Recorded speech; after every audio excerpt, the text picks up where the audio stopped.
one person got blocked for being a gang stalker, another person, gang stalker or not, for being toxic, and then the third person getting blocked will be blocked for leaving 2 comments but not clicking the like button. Also ask that question with a question mark.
I'm a gang stalk told individual told with gang stalking, which is secret persecution told them. A lot of people saw it from my chat, attacking and trolling and more or less, obviously. A lot of it told them abuse is covert abuse. So I'm reporting a secret persecution phone call gang stalking people recruiting, trolling online and real life. And a lot of the online haters, troll comments are site stalkers, what they're doing something.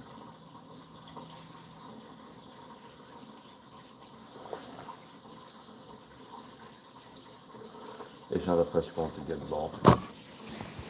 They didn't click the like button.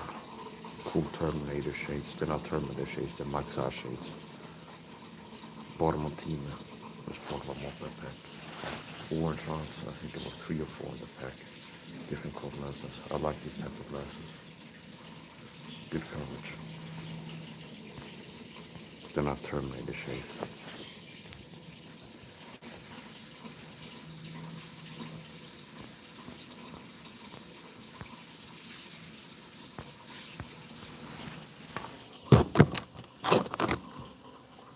All making Terminator shades. Maybe it was the same model, but unfortunately they were in Terminator. This is silly. Bold color. Just silly little toxic company.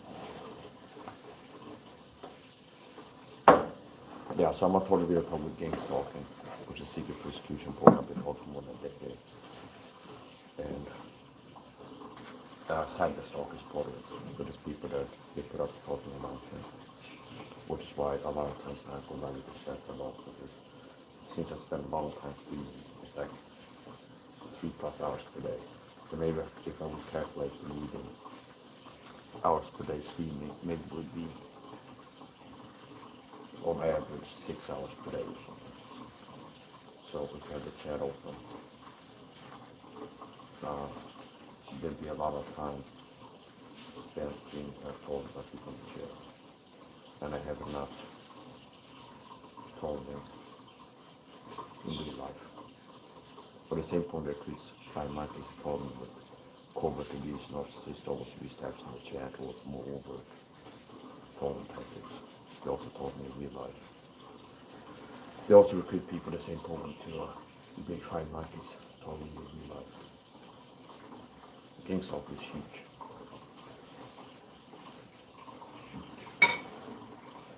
But that's part of what makes it hard to believe just how big it is.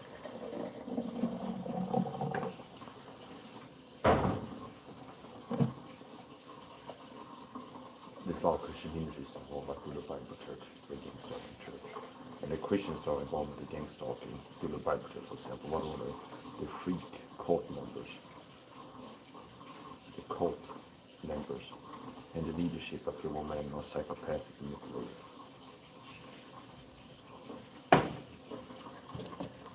The Christians, like the Bible Church, told me for this woman, their cult members, they're part of a stalking murder cult. And they've been satanic ritual abuse is part of it. I'm not joking.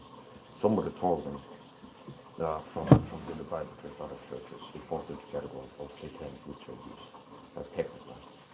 Because one of the ways to do the Bible Church has taught it, there was a point in time where the Covenant started used as a theme in psychological warfare. I talked about it before. They started communicating veiled threats that are going to make my mother bleed as a sacrifice, blood sacrifice. This is how sick this problem is. And they have Christian pastors that communicate with these veiled threats.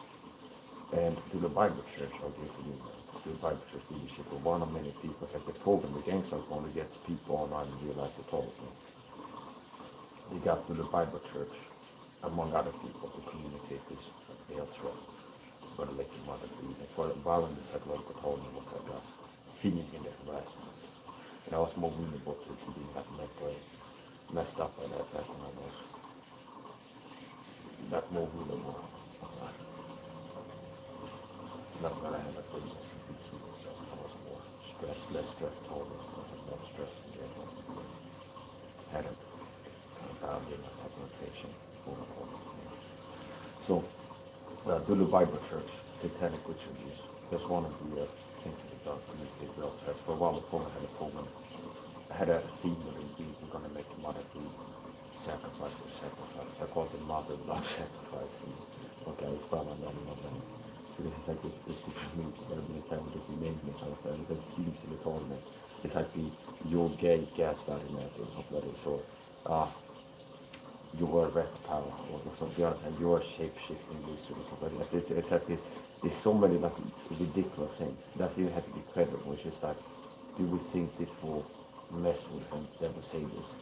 And then if yes, the flow chart is like, I talked about this before, the flow chart is like the gang stalking, spitball, psychological warfare, room where they go like, next time Mike was to the supermarket, what type of psychological warfare, what speech there, what would that speech be?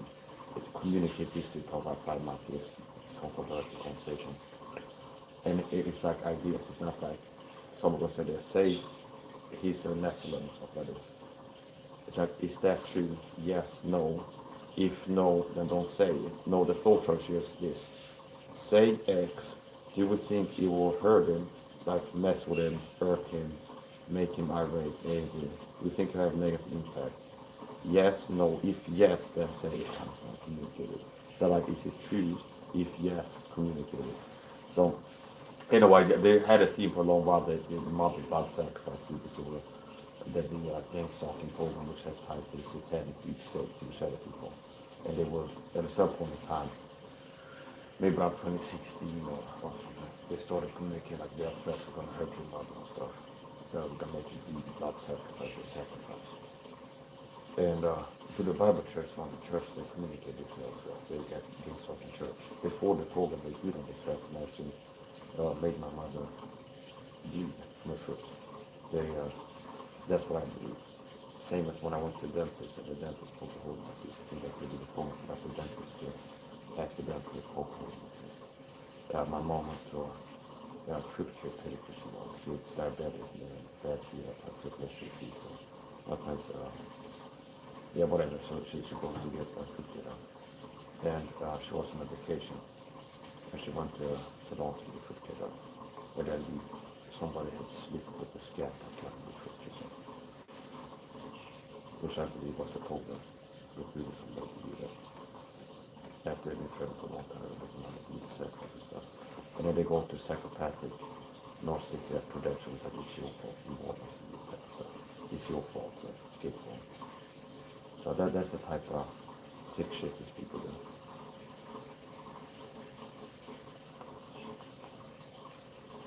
So this program has taken a blade not just to my mother, but also using a stainless steel sharp metal object to poke a hole in my tooth. That's why I made the dentist got to do that.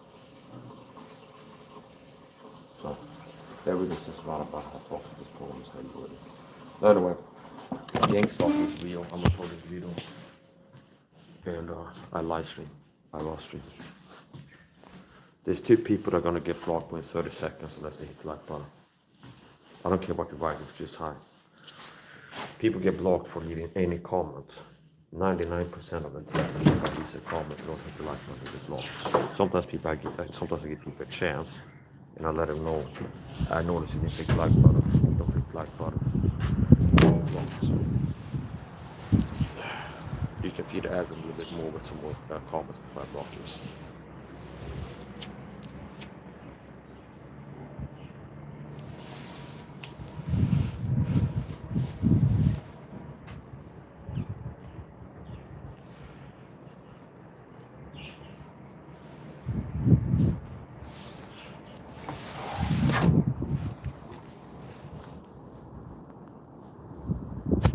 Yeah, so gang stalking is real. Most online TS are not. I've been taught it for more than a decade. It's kind of refreshing after Sam Backman made a video on stalking, Professor Sam Backman.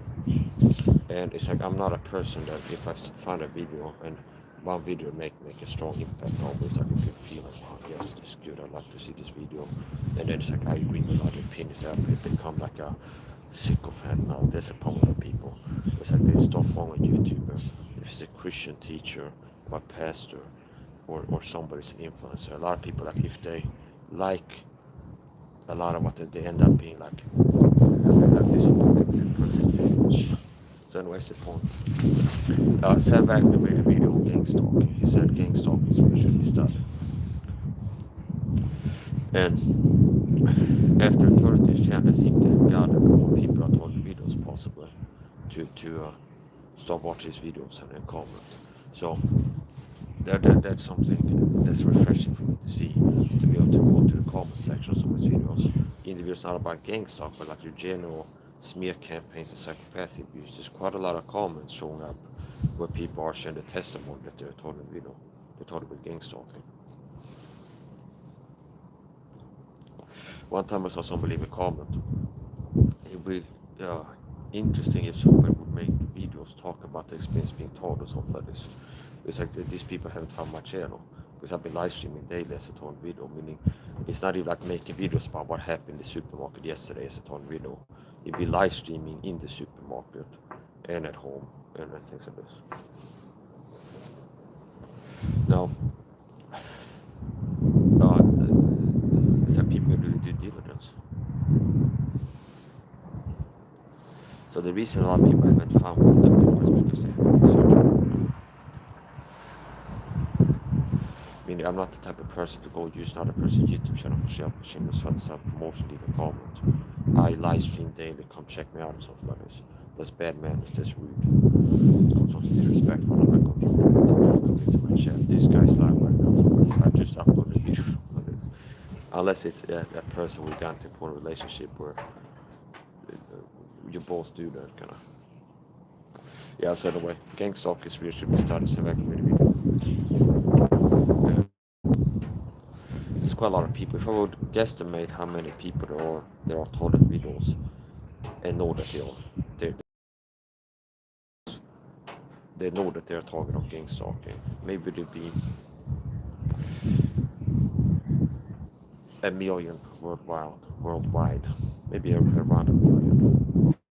T-guys that are known that the T-guys target videos.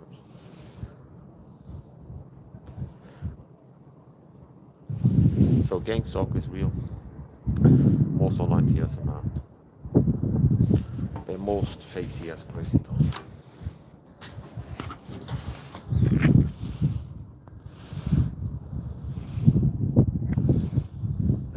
Somebody wrote DICK in the chat. Anonymous from Pepper account.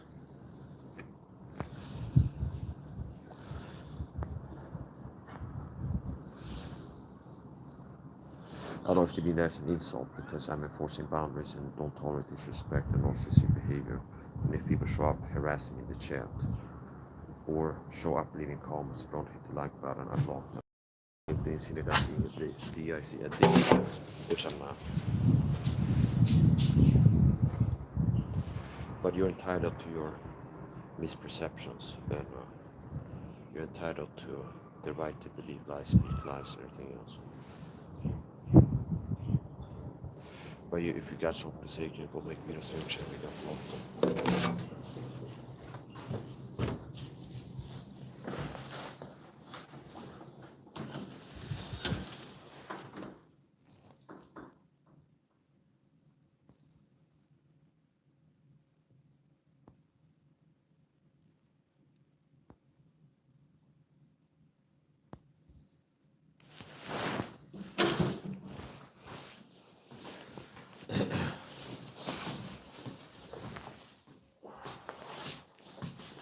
Yeah, so I'm not total gang stalking. These people that put up to target me both in real life and online. A lot of the harassment and targeting and attacks on the internet, social media, they're from cyber stalkers, work for the gang stalking program.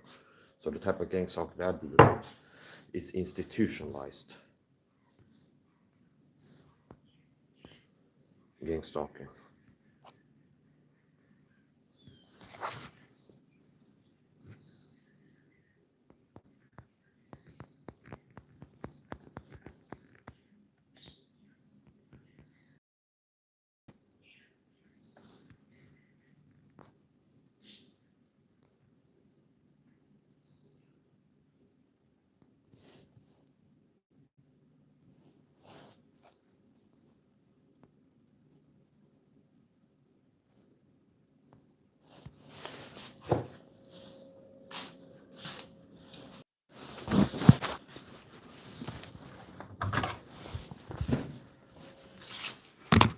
I do some night flying in Moscow also. I don't try anything you see me doing this night swimming home.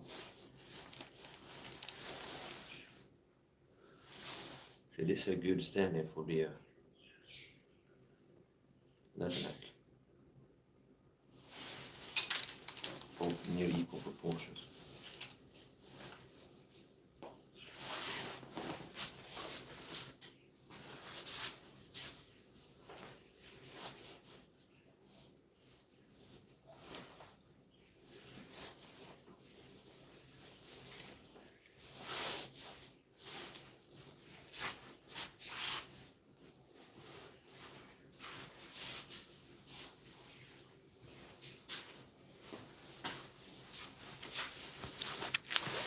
Still technical light, we will inflict more function with some down.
Mix up a little bit.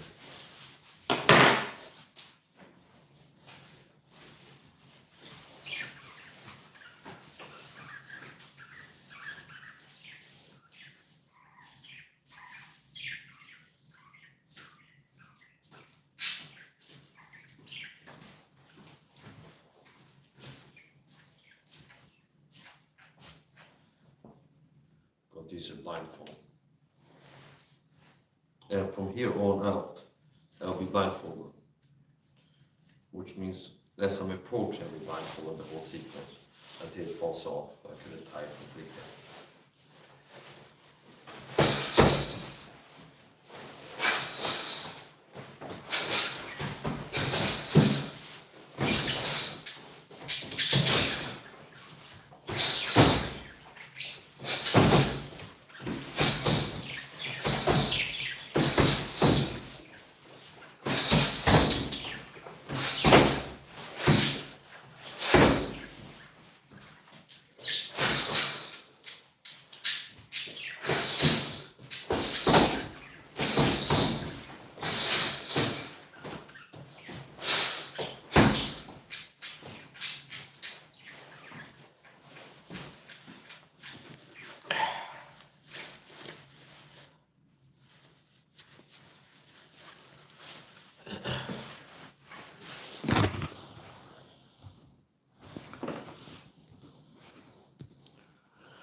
some more.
They can get anything from cab drivers to police officers to security guards to average Joes to participate in the target. So if you're taking a video of the type and level of target there, it's more accurate to assume that people will be recruited to target than not. If you're taking a video, you can count on landlord bringing on it. People live in the same apartment complex as you, in the same neighborhood, in the same city, but not only. So gang stalking is real. Former head of Central FBI confirmed gang stalking is real.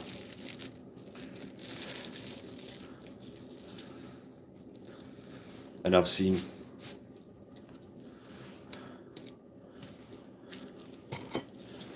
that people that think are fake tears, like stalked by the feds, Lisa Lake, reach out people, talk about gang stalking, having less obvious gang stalking on camera, and show a lot of signs of being a fake tear.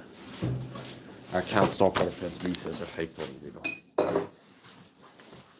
So if a fake tear, I can go online. Why wouldn't a real one be able to? And that's what I'm aiming to do. Reach people with the word about gang stalking, you talk about gang stalking. And when you hear me talk about gang stalking, you know, the hear a guy claim to have implants or claim to hear voices inside, or that the earth is flat, or that he's stalked by spaceship teams and stuff like this.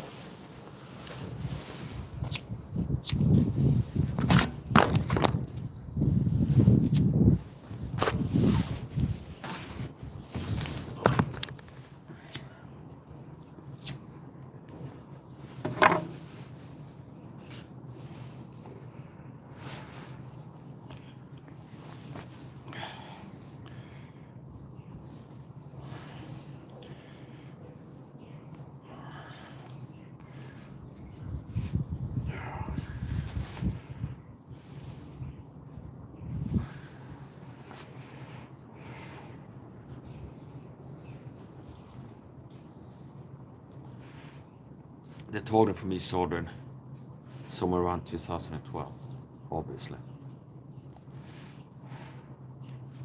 The program was working my life before that. They were working to prepare to start the tour, working towards it.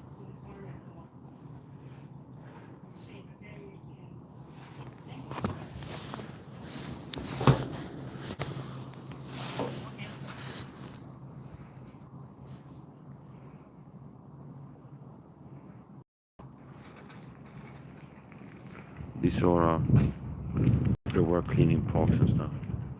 The work. Det man jobbar med municipality, the kommunen. Or maybe by the landlord. I'm not sure. They have a job too. You see them go around pick up trash and pruning trees and mow lawn. Water and flowers, things like this.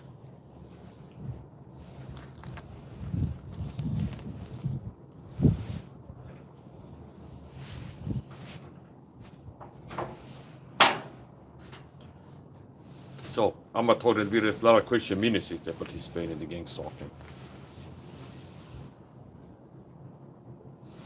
The Swedish police were involved in it, secured us, security guard company, some security guards. I've seen Swedish police officers participate, I've seen security guards participate, I've seen social workers, I've seen different types of service people, service professionals, average Joes.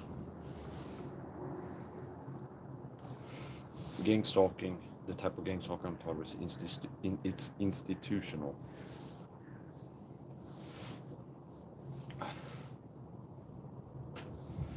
So one type of gang stalking might be, let's say, it's like if the Scientologists would start doing gang stalking, like a guy leaves Scientology and they start gang stalking, there will be an organization gang stalking. Like if you thought about government gang stalkers,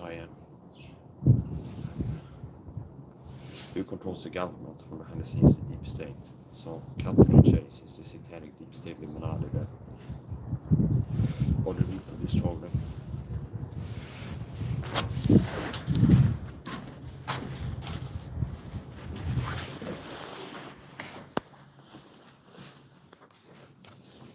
There's another person came in leaving comments fixing to get blocked.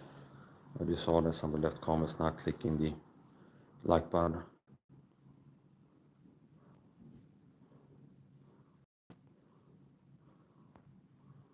No. Someone wrote, yeah, the fabric really can be trippy, but just stay optimistic. Keep guy life's easy. I don't need advice from you. I'm a veteran anymore. I don't need advice from you. Just stay optimistic and a good guy. No, that's bad advice, and it might be purposely bad advice. The more good I've been, the more targeted I get, the more intensely persecuted. So as a matter of fact, the less narcissistic you are, the more forgiving, the less vengeful, the less of a person you are, the less likely you are to like somebody wrongs you and you start plotting revenge on them, which would be like what people would say that's a moral person. The person is like, as a Christian, letting people, like having long suffering, meekness, and being gentle and kind to people by default, and like even if people mess with them after like 10 times the person's met with them, they're still not getting aggressive with them. That type of person ends up being taught more actually. And being a Christian, the Bible teaches you all that live godly in Christ Jesus suffer persecution. The Bible doesn't teach that Christians that are the worst Christians get persecuted. The Bible teaches the better of a Christian life you live, the more likely you are to be persecuted. And there's a point where you live godly in Christ Jesus, you're going to suffer persecution. So the Bible teaches. Now, there's people who are not Christians that are persecuted with this problem. So no, staying optimistic and a good guy doesn't make life easier. Being a person who's it's like, for example, the same type of people. So you speak from ignorance when you're listening to somebody to actually teach some things.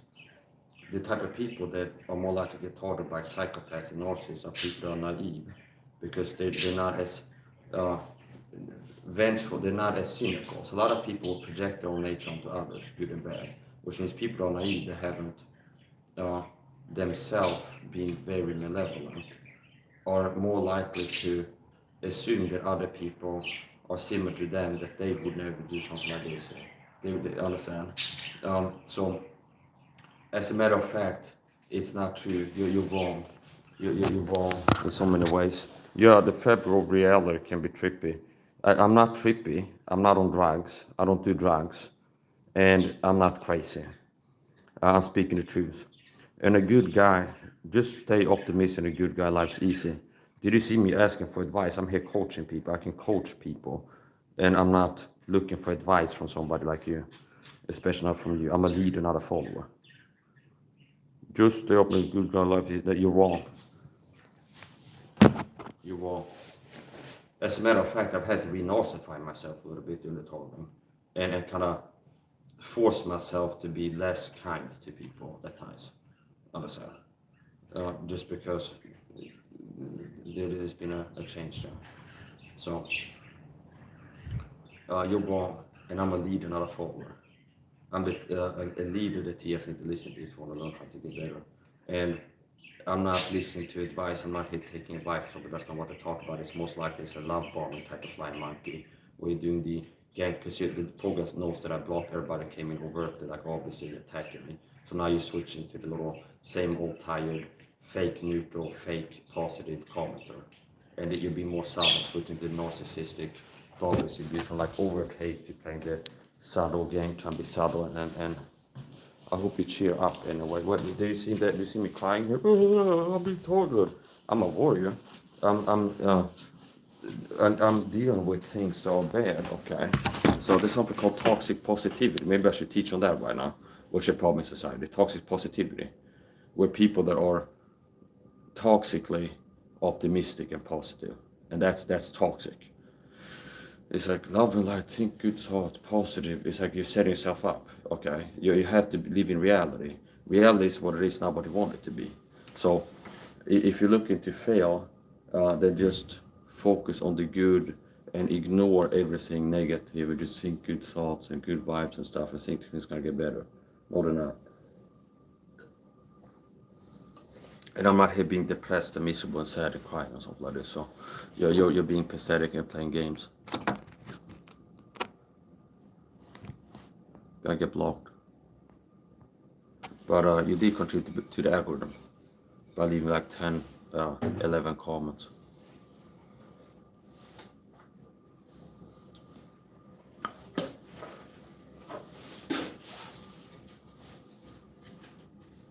Yeah, so I'm a persecuted Christian toward the video.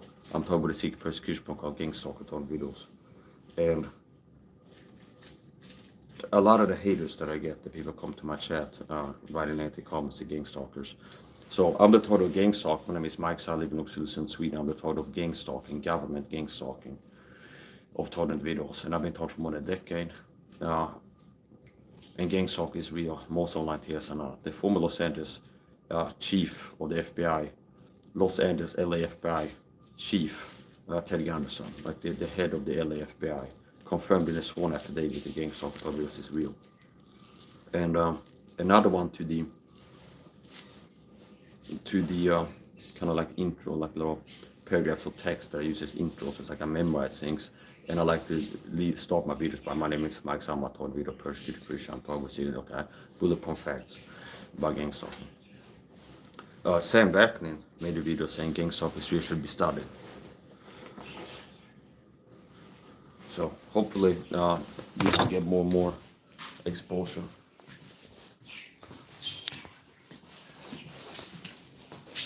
Yeah, so I'm a gangstalk for the video. Gangstalk is real. And I believe that Stop by the Feds lease is a fake deal.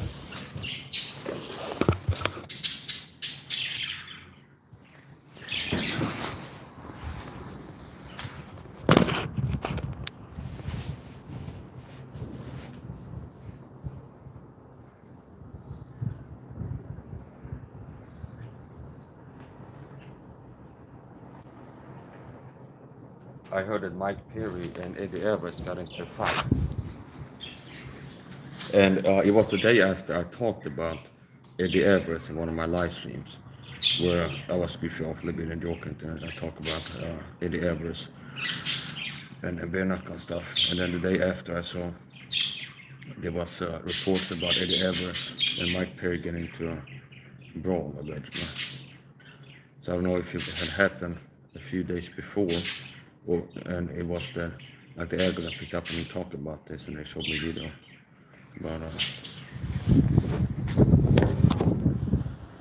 Mike Perry is one of the sports stars that have told me for the gangstalking program. I get influencer talking, like media talking, I call it, where sometimes I subscribe to a podcast or follow a sports star on Instagram, and they start talking with narcissistic always use type for the program. Why? Because it's satanic deep state control. Hollywood, the music industry, as I've been saying for years, the sports industry. And if you're part of the deep state, they get people to target you. Look around in you, what do you see? Businessmen, lawyers, police officers, this, that, every type of person pretty much. They're part of that system, they will target you. So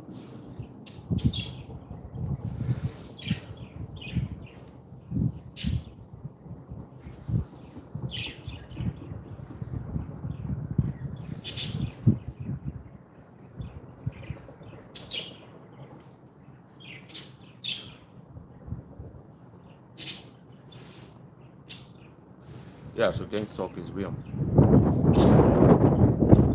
And the deep state controls for more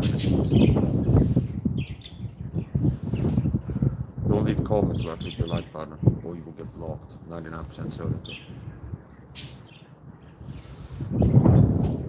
I can deviate from that by discretion, so 99% of the time so it comes in a comment. And the like can then go up if they start writing.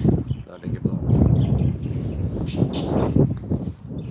If I make an exception, it might be, for example, somebody that I have reason to believe they could just have forgot, and they're a person that has been long-term supported. Maybe this time they forgot the like button or something like this.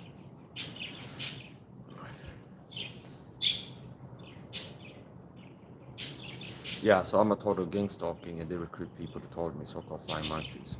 So if you're targeting video, there's a program targeting you, and they recruit people to target you.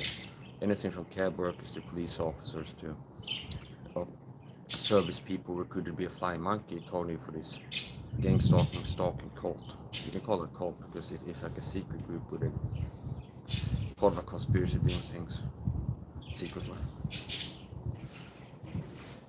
And a big part of how they talk in real life is with narcissists always use tactics, but also makes it cowardly because it makes it hard for you to defend yourself. It's like they're baiting you to react overtly to covert aggression so that they can play doggo games and make you out to look like the aggressor. Because I've said this before, if you respond with overt reactive aggression to covert aggression, all people see is your aggression, and you appear to be the aggressor. See, if you respond to covert provocations, if you respond to covert, subtle aggression, like passive aggressiveness, that's very subtle.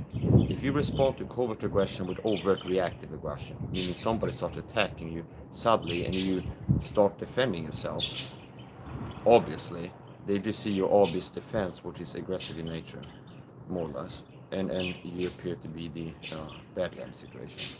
And they like to play doggo games like that. They like to play doggo games like that. And perception management is everything to these people. So, for example, I've noticed a pattern where it seems that they reserve the worst attacks to like the elderly perps, gang stalkers, like monkeys, they like things like this. So it's the most angering, the most like intense targeting.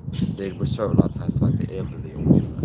So they're baiting that in case you would like lose your shit and get physical, it'd be a worse crime if the judges on it and understand, and also to make you look bad. Okay, so part of what they do is what to provoke you, and they one of the things that they like folks to do is to lash out in public, like go nuts in the supermarket and get locked up. It's like this person run around screaming, everybody's a government agent, and get you to cycle to the cops. You know this.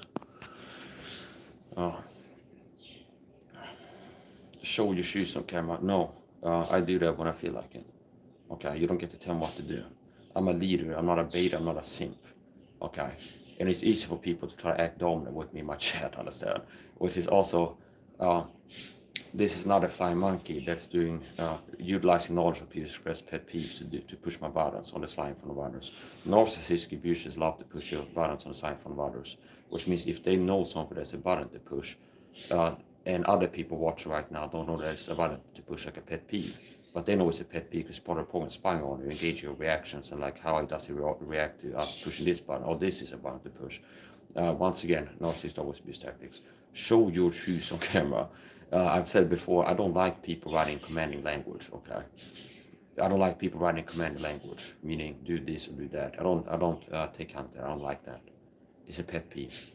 And I've said that for a long time. I don't like people communicating to me in commanding language.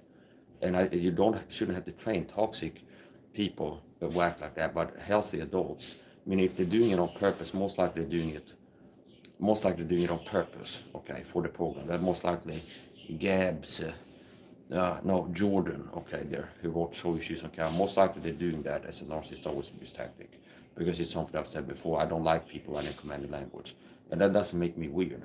It's like normal, healthy human adults don't communicate like that.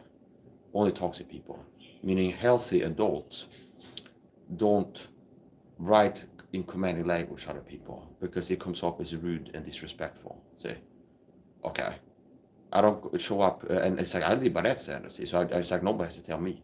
I don't show up in Sam Vakn's YouTube channel, who I referenced before, and leave a comment, make a video on gaslighting. See, because now it looks like I'm giving him orders, like I'm his dad or his boss, or like I'm dominant over him and he's my slave and he's gonna take my orders. I'm act like we got a relationship where I feel comfortable giving him commands or orders. Okay, that make a video on gaslighting. See, I don't leave comments like that. I don't communicate like that to people. Make a video on gaslighting. Okay, or comments of that nature. If I go into somebody's live stream and they're live on the internet, I go, sing for us or something like this, because it looks like I'm giving them orders, like I'm that's commanding language. Okay, so I don't tolerate that. I don't give into that, meaning people can come in every day and tell me to do this and do that, and I'm not going to listen to them what I say. Okay, so here comes another person. No rude, no disrespect, but you got face of the gay. You do the gay things. No, but it's interesting how you're projecting for the effeminate men that are part. You bark up the wrong tree. I understand that sellout gang stalkers like Brandon Bitch Boy, Sissy, Pencil Neck Twerk, Effeminate Beta, Holt House, Brandon Bitch Boy, Holt House. I understand that a lot of guys in the stalking hierarchy are insecure about my masculinity level, and they feel kind of exposed because they're super effeminate.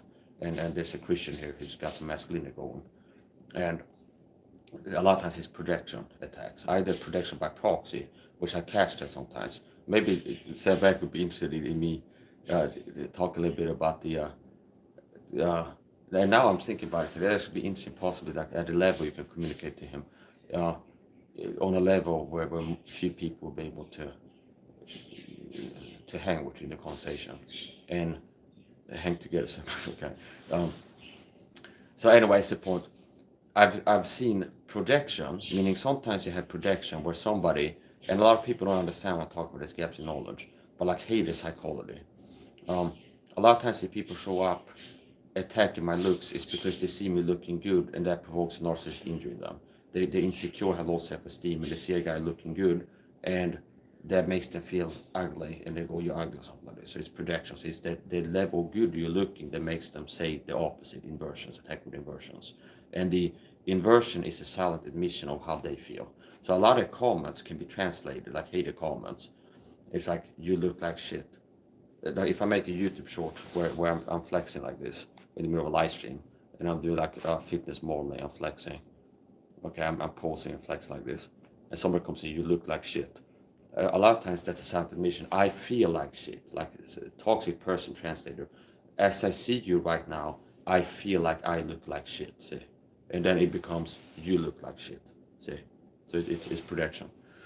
So, and sometimes there's projection by proxy. So sometimes it's the person communicating to you that's a flying monkey, or just a run-of-the-mill internet hater. Okay, so it's not that every person attacking me is a gang stalker, but a significant percentage of them are. So yeah, I get both projection from the person communicating the narcissistic evaluation, and also projection by proxy, I call it, which means there's somebody who's like the narcissistic cult leader Rafi Arnold, who's a gang stalking pastor, who's targeted me for the gang stalking program in his videos, narcissist abuse tactics, like gaslighting and subtle threats and the whole nine. Sometimes I can tell, due to my personal experience and knowledge I have, understanding, there's like, oh, it's like they acted like an extension of the narcissist ego, something like this. It's like Rafi Arnold feels bad because you've been talking about you've had a lifelong fight with something, and it's like it's basically sometimes I see projection by proxy. So it's like a flying monkey that is.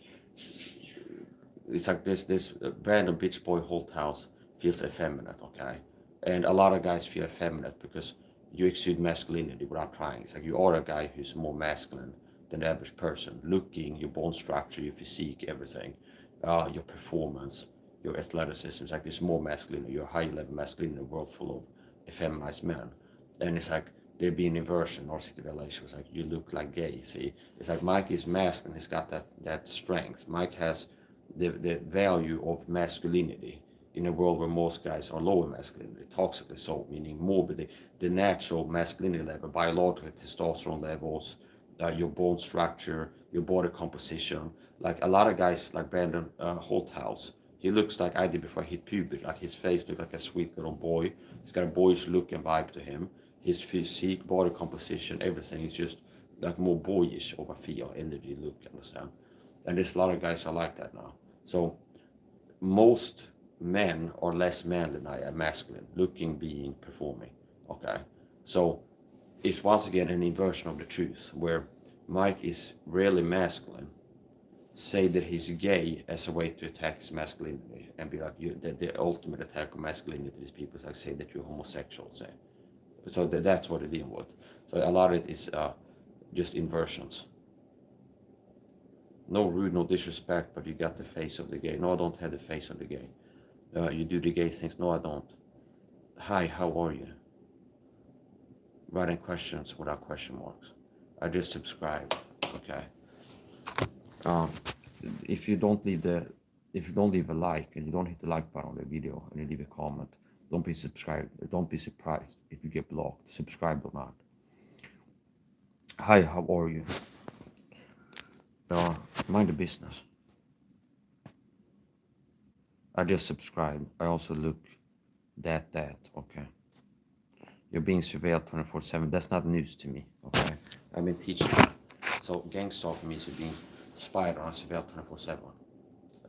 And how they do it is, and that's also the thing that they said, the person was a flying monkey cyberstalker, the person that wrote, I'm listening to you with laser microphones, because I made videos before coaching TIs, and be like, some TIs are like in the confusion stage, and they know they're being spied on in the home, because the flying monkeys will be commenting on their private life when not in public, as a harassment tactic. And that's one of the narcissist always abuse tactics, targets of gang stalking are faced with, where you're being spied on, and then flying monkeys, as a narcissist always abuse covert targeting tactic, will comment on your personal life, private life, in public. So you go to the corner store and there's two people that are flying monkeys that will talk about something that you did in your home before you left, or reference something you said on the phone or a video watched on YouTube or something like this privately. Okay, and that's one of the target tactics. So the person bought that is like that they're parodying me something that I've said less than a week ago. I said how they're spying on it is like how different ways they can spy on it, because there's counterintelligence agents in the community, the TIA community, that are working to deceive targets on how you spy on. They will exploit areas of ignorance, and when the target's in the confusion stage, like the first year or so, and targets are gradually waking up and they realize that they're being targeted with a program, and they know that part of the targeting is like they get to a point quickly. I'd say for most years it's going to be within a year they realize that they're being spied on in the home. The program will start commenting what they're doing in their home, and they be aware that it's like, okay, these people that are targeting me, they seem to know what I'm doing in my home, so they realize they're being spied on. And then there's counterintelligence agent cult leaders in the community, like Scott Snitzer. He's retired off YouTube now. I don't know if his hand is pulling back, but Scott Snitzer and Seth Daniel and also Ori Dossett, they will do spiritual crazy talk. Scott Snitzer will do technological crazy talk. So they will work to deceive real TIs that are being spied on to believe crazy myths about how they're being spied on. So targets that are spiritually inclined, they have spiritual crazy talk for them to fall into.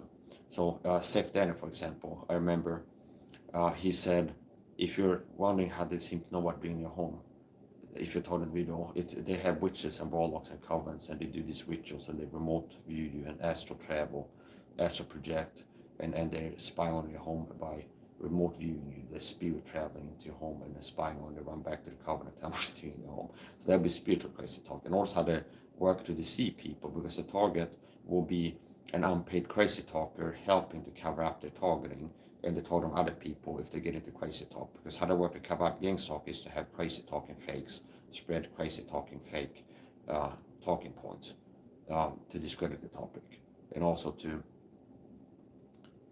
deceive real TIs. And the risk is TIs are not only more vulnerable if they're believing deception and being wrong, like false attribution. They have false attribution. It's like they're right that they're being spied on, but they false attribute how they spied on to something spiritual. Okay, so you have people like sit there and saying you're spied on by people spiritually spying on you.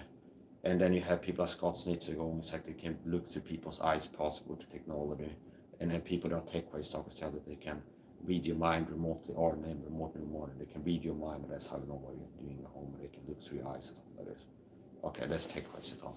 So I've made videos where I talk about how, because I printed this in how they're spying on target videos.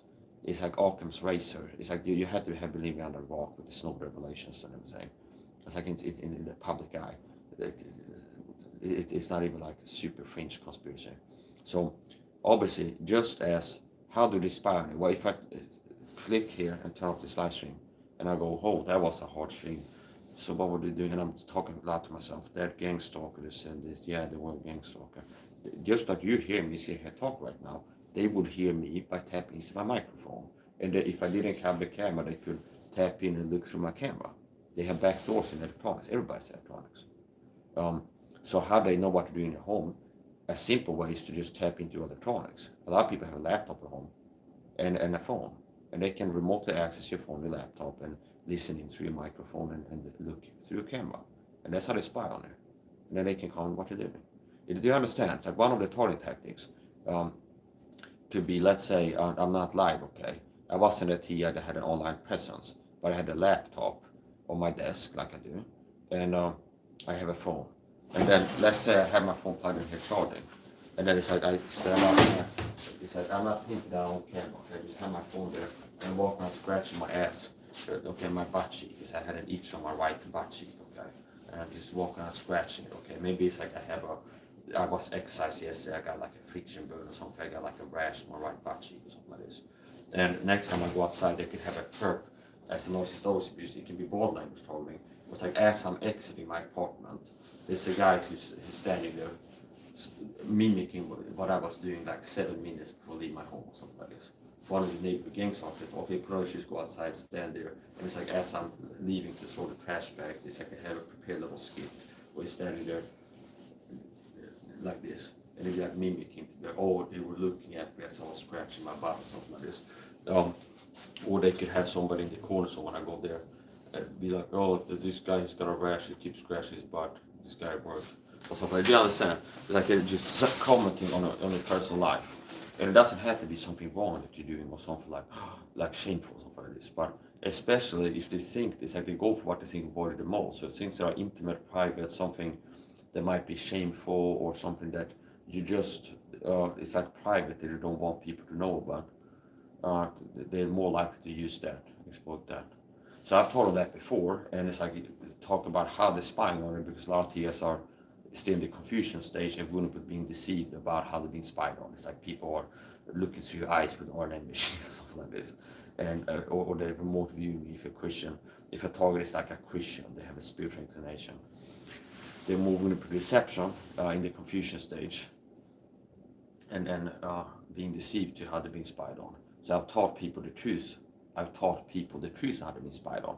How they can spy on this video is by tapping into your electronics. Your phone, remotely access them via backdoor, so just click and listen through your microphone.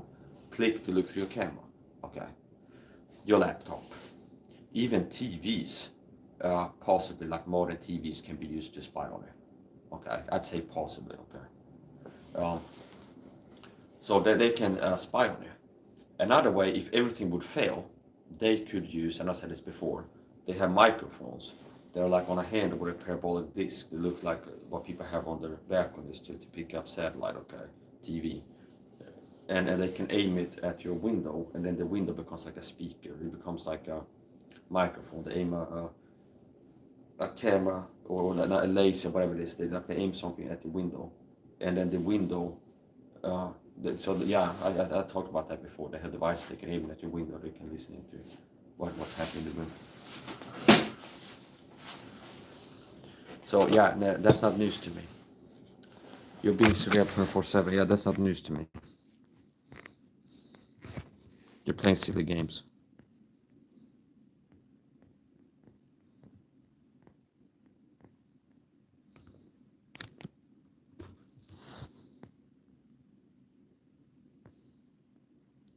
You have very little knowledge of how the surveillance goes. Really? Okay, so why don't you educate me then, liar? I have more knowledge than most people on how the deep state operate and how TIs are being spied on, and generally on the Torn video topic. I haven't seen anybody else who's as well beside the TI community. Meaning, you look at torrent videos online claiming to be out here helping you as what they're doing or part of what they're doing. It's like they're here available to coach you and teach you things that can help with torrent. I haven't seen anybody else available. I mean, I see Stop by the Feds Lisa started following my advice or copying me, depending on how I look at it. Where I made a video because she was fear-mongering against torrent videos having cameras. If you got cameras, Ring doorbell, something like this, whatever, it's some kind of brand, they spy on you, okay? And she wrote that people tell me to get cameras if I'm being stalked. The cameras are used to spy on me or something like this. You're being spied on no matter what. The person has a microphone and a laptop.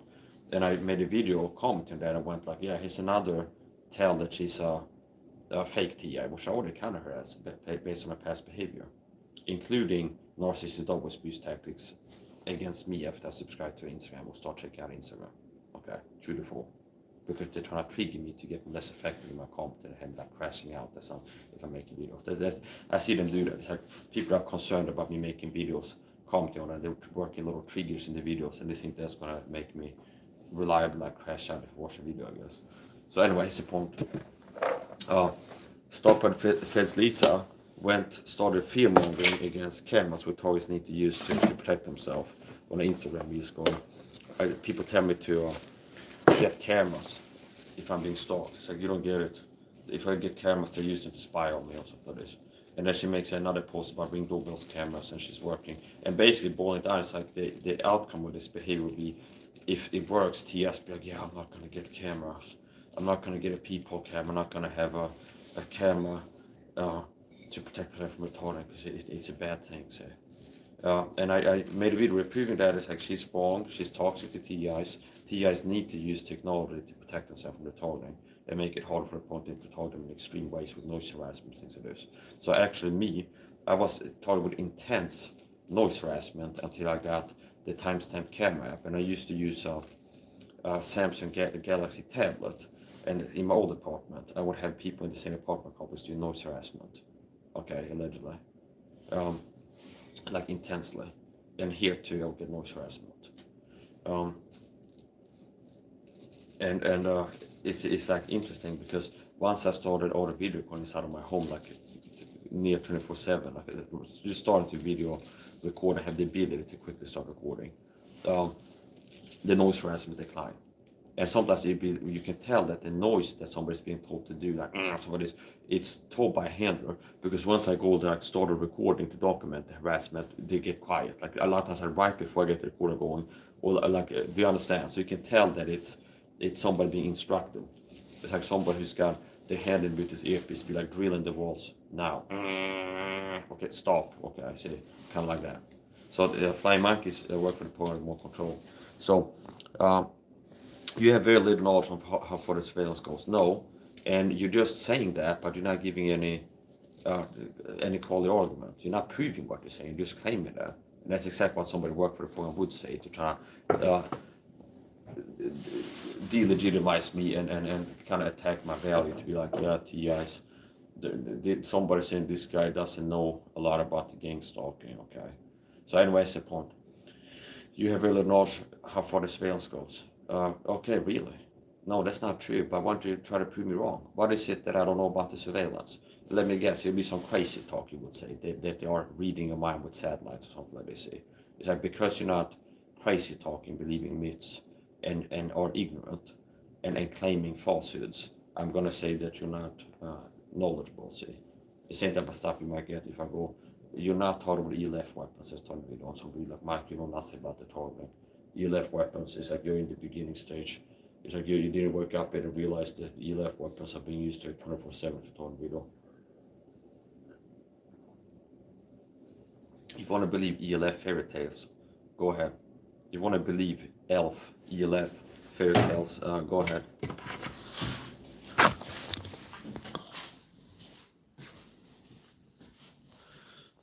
They write locally, even orbitally. Yeah, for sure. They got the satellites. Yeah, let's get into the satellite talk. Get into the satellite talk. Yes, it's really pathetic.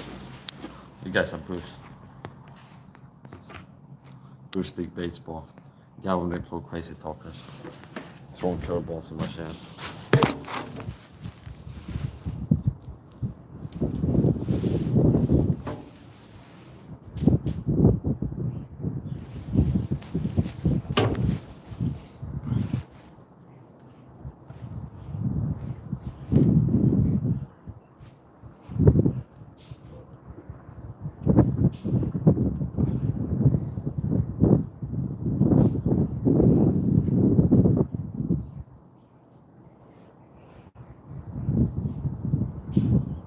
Yeah, so targets are being spied on as well, and you need to. I would recommend it to use technology. I got to a point where I got tired of noise harassment, and I finally got the ability to by getting a tablet, a Samsung Galaxy tablet, and download a timestamp camera app.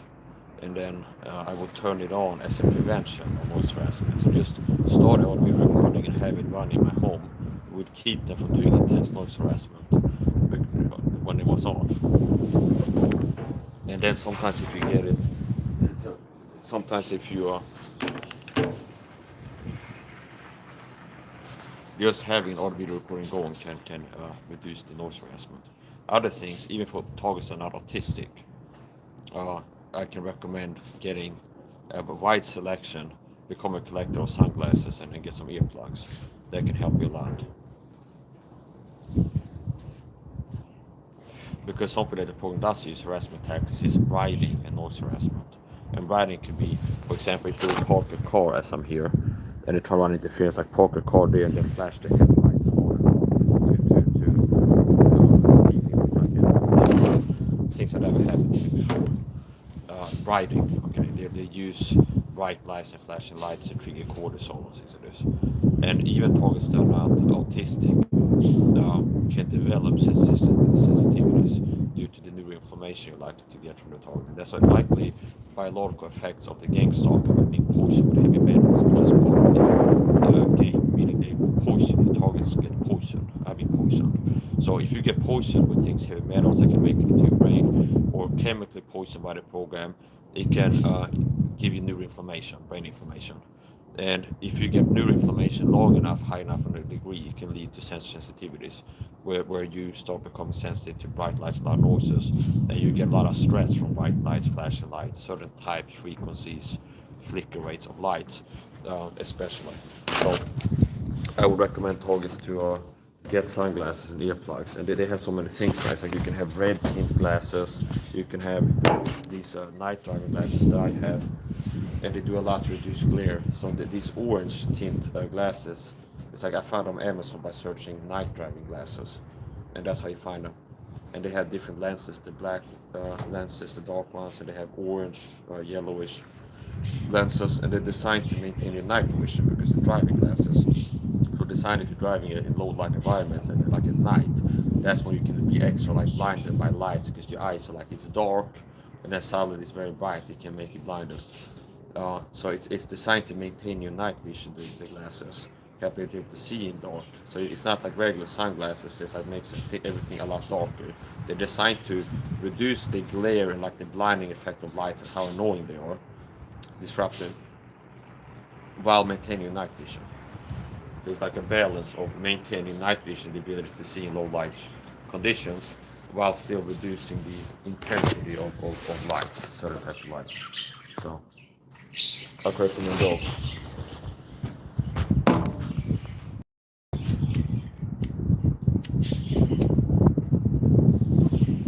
Yeah, so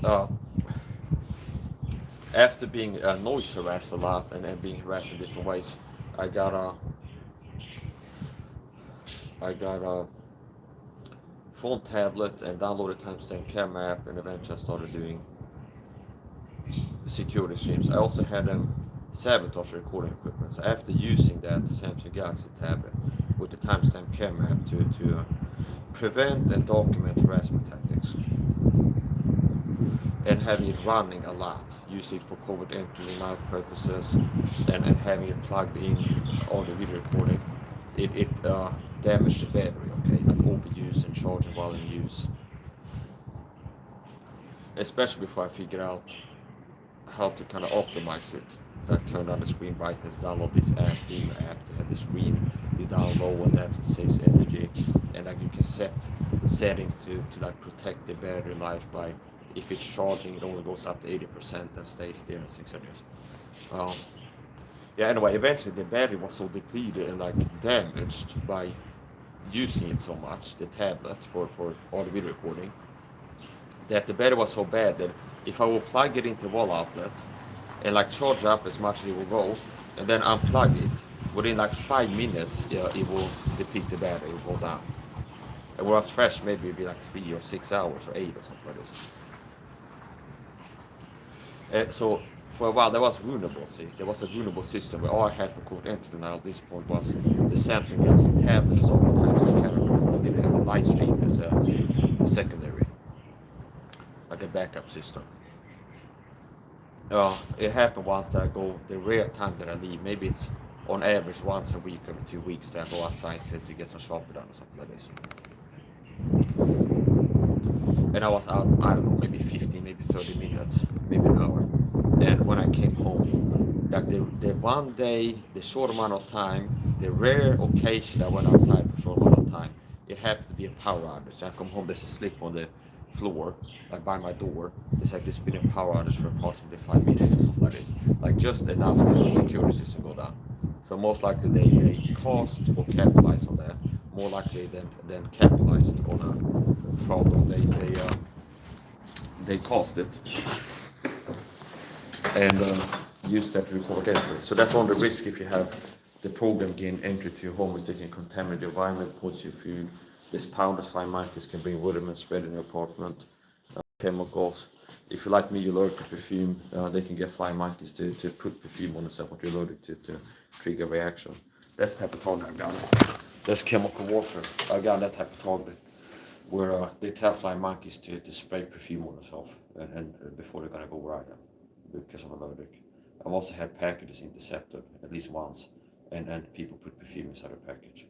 Ordered some from Amazon, and they put perfume inside a package.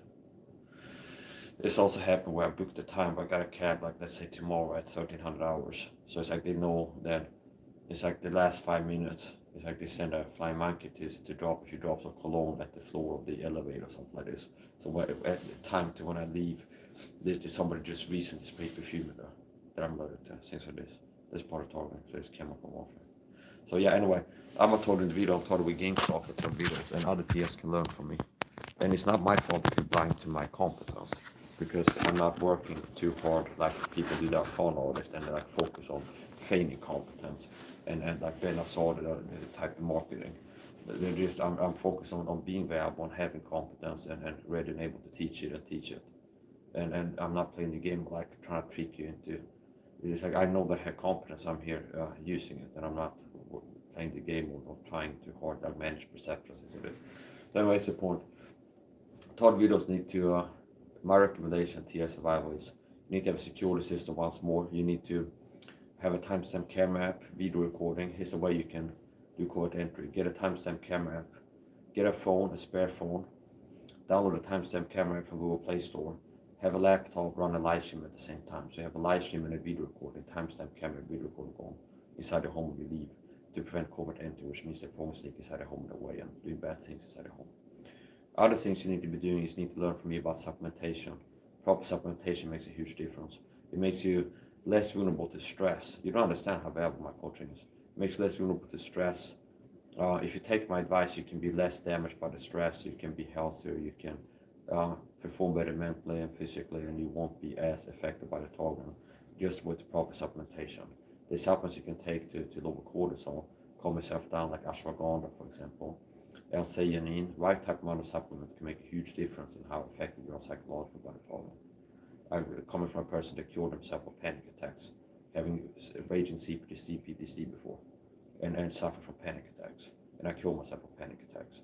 So maybe I know a thing or two about dealing with anxiety. Okay, panic attacks or anxiety attacks, panic attacks. Kill myself from that. So I talked to the doctor before starting to take any supplements. And here's the thing too. You can't detect my confidence because I'm having to be less assertive as I communicate, which means it makes me be less effective on YouTube. It's like I've gotten strikes before and videos pulled for teaching health fitness. So it's like, and there's certain things where it's like, oh, I can't give the highest quality coaching without a lot of disclaimer work and this and that. So,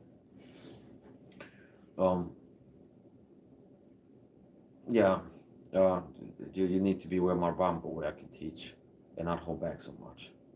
Now,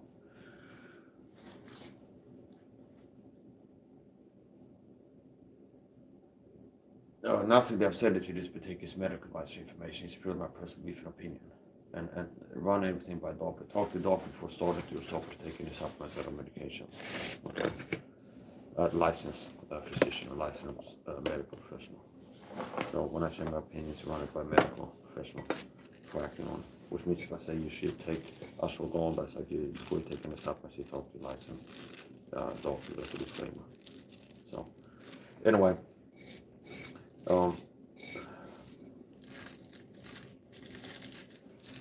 Yeah, but supplements can make a huge difference. So what are some things that I can teach you to help with gang stalking? I've been teaching a lot of really valuable stuff, especially target videos. You know what you're missing out on. Supplementation, COVID internal system.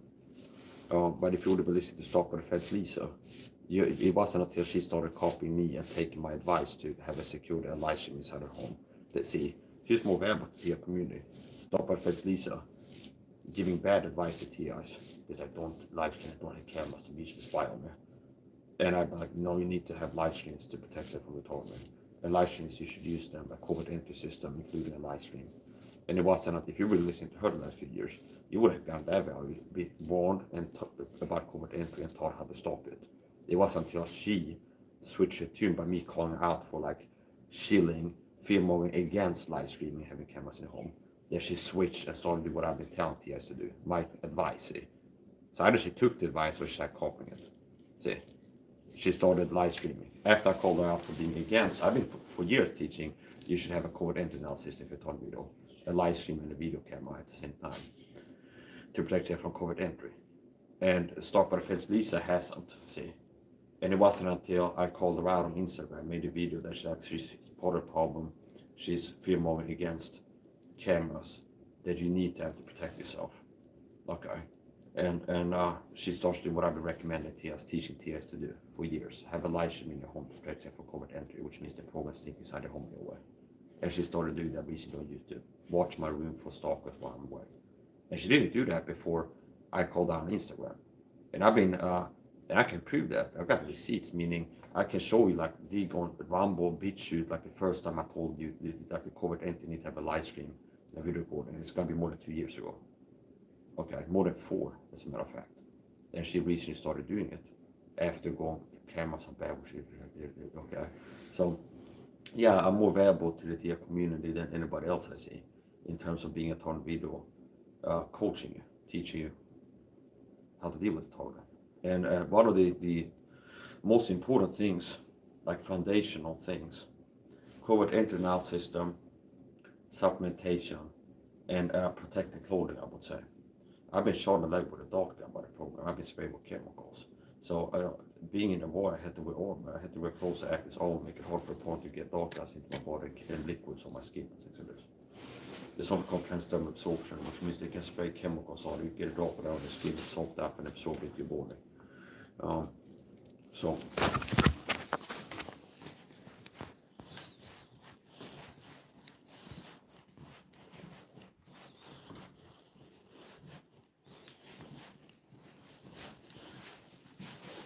and the type of streams that we most of the time are real streams, meaning it's real, raw, natural, and authentic. Meaning it's not, it's like, do you understand? It's like, there's also a problem with the perception that people are conditioned to respond to content that's like high production and manipulative, and people are working hard to craft the image and project competence and things like this.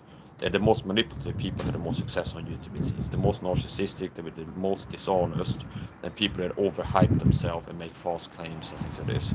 And focus a lot on the packaging and percept, like the thumbnails and the titles and everything else, and cutting and editing. So one of the qualities of my stream is I'm real, raw, natural, and authentic. Meaning I'm a talker in the video. I go live on the internet and talk. Okay, see.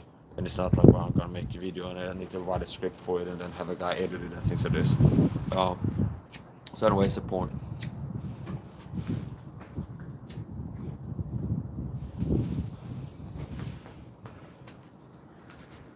Which, interesting enough, is also Sam Vaknin's style. The reason that he's top of mind is I'm following him on Facebook, and he uploads something recently, so that's in the notification list. That constant, it's like somebody uploaded something.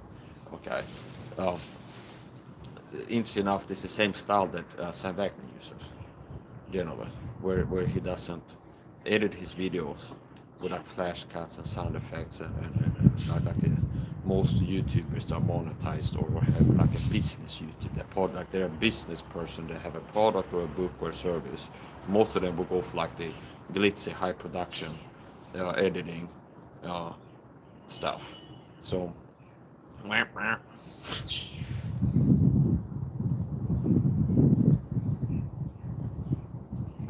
Yeah, so anyway, he went for the he has a similar style where he just starts recording a video and sits and talks to you.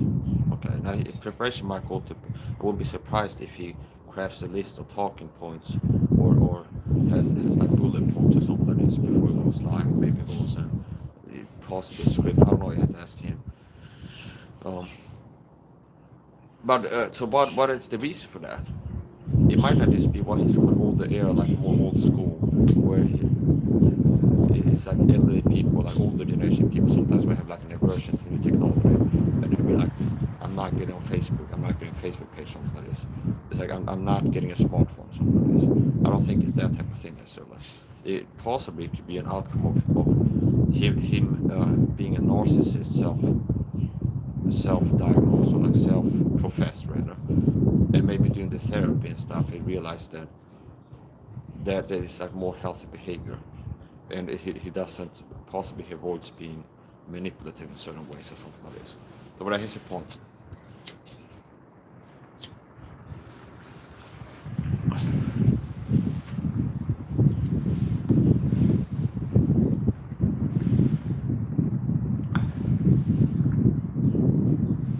Yeah, so it's easier to tell you how you're not being spied on because there's so many ways they can spy on you, and they might it's going to be technology that you don't know about. It's like intelligence agencies in this world are going to have technology that the public doesn't know about, forms or versions. So they can spy on you through your own electronics, and you can hear me talk right now. They can listen through my phone, my laptop. They can possibly have a next door neighbor perp put something on the wall. That's a super sensitive microphone, as a matter of fact. Like you can have a microphone that you put on the wall and you can hear through the wall, like a perp who's living next door to you, if you're talking video, can have something they put on the wall and listen to you. So, like a super strong microphone. I mean, that's not even advanced.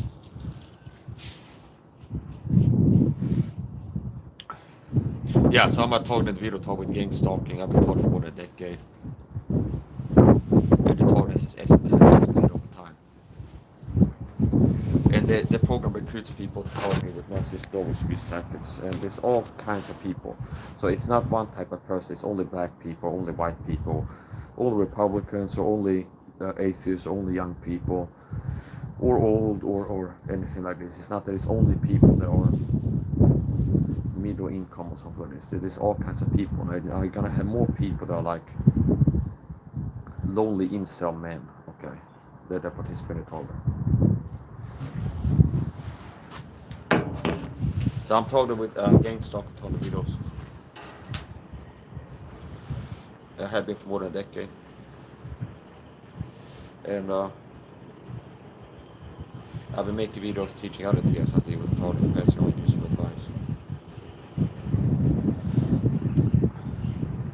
So 2 basics that you need to do as a total video. Covert entity system and supplementation. And you can learn the right type and amount of supplements to take by watching my videos teaching.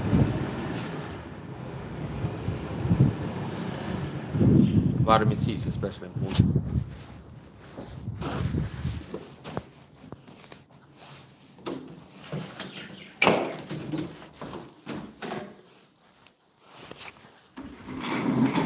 So, once again, I want to say this. If you hear I got into a confrontation or you stop hearing from me, that might be the indication.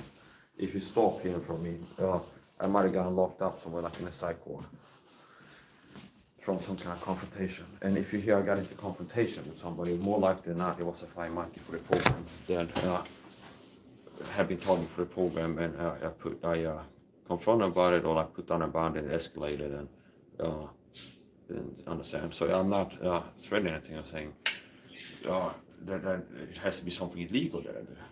Okay, but there's also a risk enough to abuse because things escalate and things, at least short term, you end up looking like the bad person. Understand?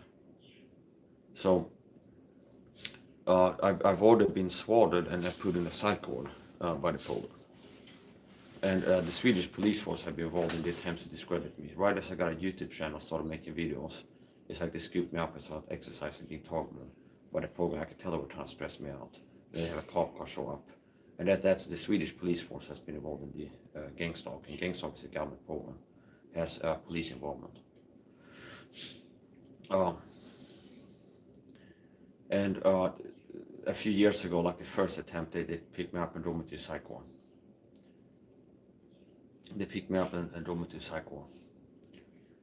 And I didn't get committed there, but I count that as an attempt by the system to discredit me. These systems, abusive system of control, they've always worked like discredit whistleblowers. And every target is a potential whistleblower. And just as I had started talking more about gang stalking and like getting active on YouTube, uploading a few videos, right around that period of time is when there was an effort by the government, the state, to get me discredited and get me committed to psych ward is what it looks like. And in short, I was out exercising at night and they were having the perps. This is back when I had like raging PTSD, CPTSD, and extreme agoraphobia, and I couldn't be out in public in daylight with a lot of people around, I'd be having anxiety attacks and stuff. And I've improved a lot since then. Now, back then I would avoid going outside in a period of time. I would avoid going outside in daytime and go out at night when there's less people out, and it's just that it was lower stress environment. So I would go out sometimes at night, take night walks and exercise at night. And going outside one night, exercising, they had, as usual, as I was jogging through Villa neighborhood, they had a neighborhood wash truck, I think it was. That was stalking me, and basically they worked the crazy making. They were working to wind me up, okay? As like a setup. They first work in the street theater to wind him up, and then we had a cop shop when he wound up, and so you can go speculative, you can go, it's like, well, the cops in on it, and they superior told them, go and find this guy and scoop him up. That's your job in trying to the psych ward, like predetermined.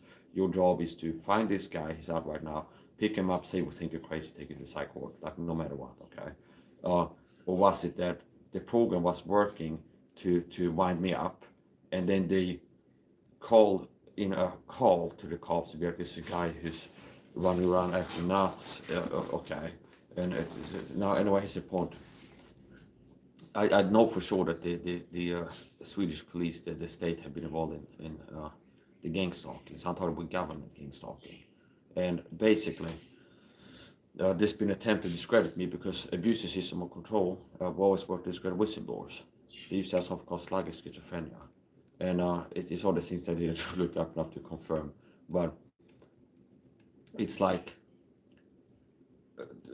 the system is like, oh, this person is saying that we're corrupt, the state is corrupt. Maybe like the Chinese government, say, if the Chinese government, China government would be like, oh, this person keeps touching the state, but the cops can pick him up, we think he might have delusions of being taught by children or something like this. You got some kind of mental illness, you got sluggish schizophrenia, you got oppositional Chinese government defiant disorder, see, and it's like the Chinese DSM-5 of I Ching version. It'd be like, yeah, you got this mental illness where you're averse towards the state and think that we're doing bad things to the citizens. and that we're tyrannical. Okay, you must have something wrong with you. Okay, so anyway, here's the point. Uh, I will tell you the story of when I got actually committed. So the first time that the cops took me to the psych ward, I didn't get committed that night. Okay, LNN, it's like they have like a clinic in neighboring town, Nyköping. I live in Oxelösund, so it's about 50 minutes by car from here. At normal pace. Okay. Second attempt that worked was I kind of as Dorval, where this was preceded by me whistleblowing about gang stalking and starting like name names and point the finger more precisely, not pinning broad strokes. Like even these type of people go under the targeting. Understand where I'm starting to get more specific about these people that have been involved in the targeting. I think that they've been targeting for the program. These people could be fine monkeys targeting with narcissistic abuse tactics, and then the same people do what appears to me to be Darvo, deny attack versus victim offender. It's like there's people that I'm saying they have been targeting for the program narcissistic abuse tactics in my videos, okay? And they go on a Darvo campaign, it looks like, and goes, this guy's paranoid because he thinks that we're out to get him, see? And he's been getting more aggressive. And conveniently leaving out the fact that their behavior to me looks like they were trying to provoke me, push my buttons, and destabilize me psychologically, and anger me, and traumatize me. And you understand, it's like the gang stalk is designed to get you destabilized. I'm autistic, so people that are autistic with ADHD, so I do believe I have undiagnosed ADHD, diagnosed autism 1, are more vulnerable to psychological violence and bullying in general, and gaslighting and things like this. And so anyways, the point. It's like it's gonna be hard for you to fit me in a box. Those that work to discredit me, because here's the thing, they can't discredit me as a parent schizophrenic as easily. So it's like, and if a person is a real T out here speaking the truth, not like trying to help the program, okay, they're working against the program. A lot of times they run on the mill. I see discreditation. It's like they're working to get people with perception management to perceive tardigrades as parent schizophrenics. Now, if I was a person that had been brainwashed by listening to Scott Snitzer's videos when he was on YouTube into believing they're reading my mind with satellites or something like this, quite possibly I would be more easily described as a parent schizophrenic. They got delusions. It's like, oh, he's a guy thinks he's talking with a conspiracy and that his mind is being read with government technology. Do you understand? And now, since it's harder to discredit me as a parent schizophrenic because I don't report auditory and visual hallucinations. Now, the person that's schizophrenic for real, parent schizophrenic, having that will not report as hallucinations typically, auditory visual hallucinations, possibly after therapy medication. I think that is to get to a point where they have awareness, they'll be briefed by the therapist that like the voice is not real and it's whatever is the point. So here's the point. So what they go for me is the switcher where you're the narcissist. It's like I'm the target of narcissistic abuse, a smear campaign recruiting flying monkeys to target with gaslighting and narcissistic abuse tactics. But the same program has in gas I go micro narcissist, and I can tell sometimes the work to paint me as a narcissist. Okay, because they need to discredit you. So it's like they need to be like, oh, the person is speaking out about being the target of a conspiracy, and we want to discredit them. We don't want people to believe them. So it's like, if they're out here at TI, it's like believing the direct entry weapons or brain reading machines because they've been brainwashed by wolf in sheep's clothing, fake TI leaders like Scott Snitzer and things like this. We work to discredit them as a parent schizo. But if they're not, it's like they're more likely to try to use the you're a narcissist angle because like they think they're so important to that. And it kind of plays into how the average person has been conditioned to perceive things. It's like if you speak the truth about, you actually report facts about how you target them. The average Joe that's not in might go like, oh wow, you think you're so important? Why would they pay people? Why would it's like hundreds of people work together to target you? Okay, so it kind of plays into that. It's like this person thinks they're so important. They're a narcissist. The narcissist, if you think that they're so important, they think the world around them. See, so if you're reporting, so if you're talking to somebody about what's happening to you, they might go like organic. Their opinion might be like a normie. It's like, oh, you think that it's like everything's about you, kind of. It's like you talk about you go to take a cab, and the cab driver was messing with you, and then you talk about you went to the supermarket, and there were people in the supermarket messing with you, and even if you explain, a lot of people might perceive it as like you think that the world was around you. That makes the point. They work to discredit you. So the most recent successful attempt by the program to get in the psych world, I count that as adorable personally. Meaning what I see is me starting to whistleblow and getting specific about these people are flying monkeys, okay? These people that are flying monkeys that have been targeting me for this program, okay? So was work towards a point where it's like it's gonna be hard for you to fit me into a category. Like, am I a vulnerable narcissist or grandiose? Because I'm talking about I'm autistic and extra vulnerable to certain things, being targeted. And sometimes you hear me talk about I'm strong and I'm not a victim, understand? It's like just because I'm speaking the truth about I'm the victim of the crime, not the perpetrator, basically. It's just like technically I am the victim of persecution, okay? It's technical. It's like, oh, okay. So here's the point. Yeah, so I'm not talking video, and the state has gotten me to psych ward before, and I kind of adorable. So let's talk about that a little bit.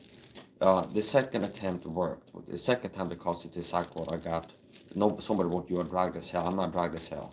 That's another discreditation, perception management. Mike is speaking out here. See, notice how these people come in attacking my credibility by insinuating I'm on drugs or like overtly claiming that I am. And that's run of the mill stuff that I get if an open chat. Especially like the timing when I get into touchy issues. It's like there's a need to in real time now hurt his credibility because he started talking about this. So you want people that are watching live to have the perception flavor by a guy in the chat coming saying this guy's drugged as hell. And they know that a lot of people are more likely to fall into having that perception if they see other people giving their paid fake opinion in the chat that this person is a drug addict, he's crazy. And unfortunately, this type of manipulation works with a lot of people. So I'm not drugged as hell, okay? And as a matter of fact, when I got drug tested in the psych ward, there were no signs of illicit drugs in my system, okay? And this is the type of stuff where it's like, this is run par for the course. I'm live on the internet if I have an open chat. People come in, most likely cyber stalkers, to hurt my credibility and share my testimony. See, whistleblower by government abuses. This guy's on drugs, you're drugged as hell, you're on drugs. Being like a common discreditation tactic, work to discredit me. And this is like run of the mill. See, it's not a day that I would open chat that it's not somebody coming saying I'm on drugs, especially if I'm doing conspiracy stream or like athletic stuff, okay? Because they need to falsely attribute my stamina and endurance to some drugs, okay, and hurt my credibility. So it's like devaluation, discreditation, basically. Like falsely attribute this rare degree or whatever the thing is, stamina or like rare intensity of exercise or stuff like this to drugs, illicit drugs. So it's devaluation and or discreditation. It's like you're a whistleblower speaking the truth about state tyranny and being persecuted and people targeting you. It's like people come and say this guy's on drugs, you're paranoid on drugs, stop smoking meth, something like this. I don't use drugs. So as usual, being a streamer on the daily, it's not like 24 hours go by somebody doesn't come and say I'm on drugs in my system, being live, ranting and raving. And when that reality got tested and the psych ward showed up, and the same night I ended up in the psych ward, and I had to piss in the cup, no trace of drugs in my system. I mean, not even like a weak positive. No signs of meth, coke, like there's a list of what they tested for. It's like pretty much every illicit substance known to man. Okay. And even an alcohol test. So there's no traces of drugs in my system. Okay, they don't test for caffeine and nicotine, which I would have in my system. But I mean, you can have coffee and smoke cigarettes in the psych ward, so it's not an illicit drug, okay? They even had like a smoking room, so my review on the Swedish psych ward, okay. It's like if they had a Yelp page, I leave a review, okay. It's like, part of the review would be like, they have a smoking room like that, okay. They let you have coffee in there.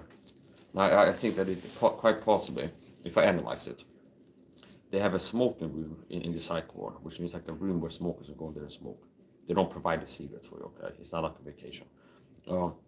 And they have like 3 square meals a day, and they have coffee, okay? So for dinner, lunch, or breakfast, you can have coffee, okay?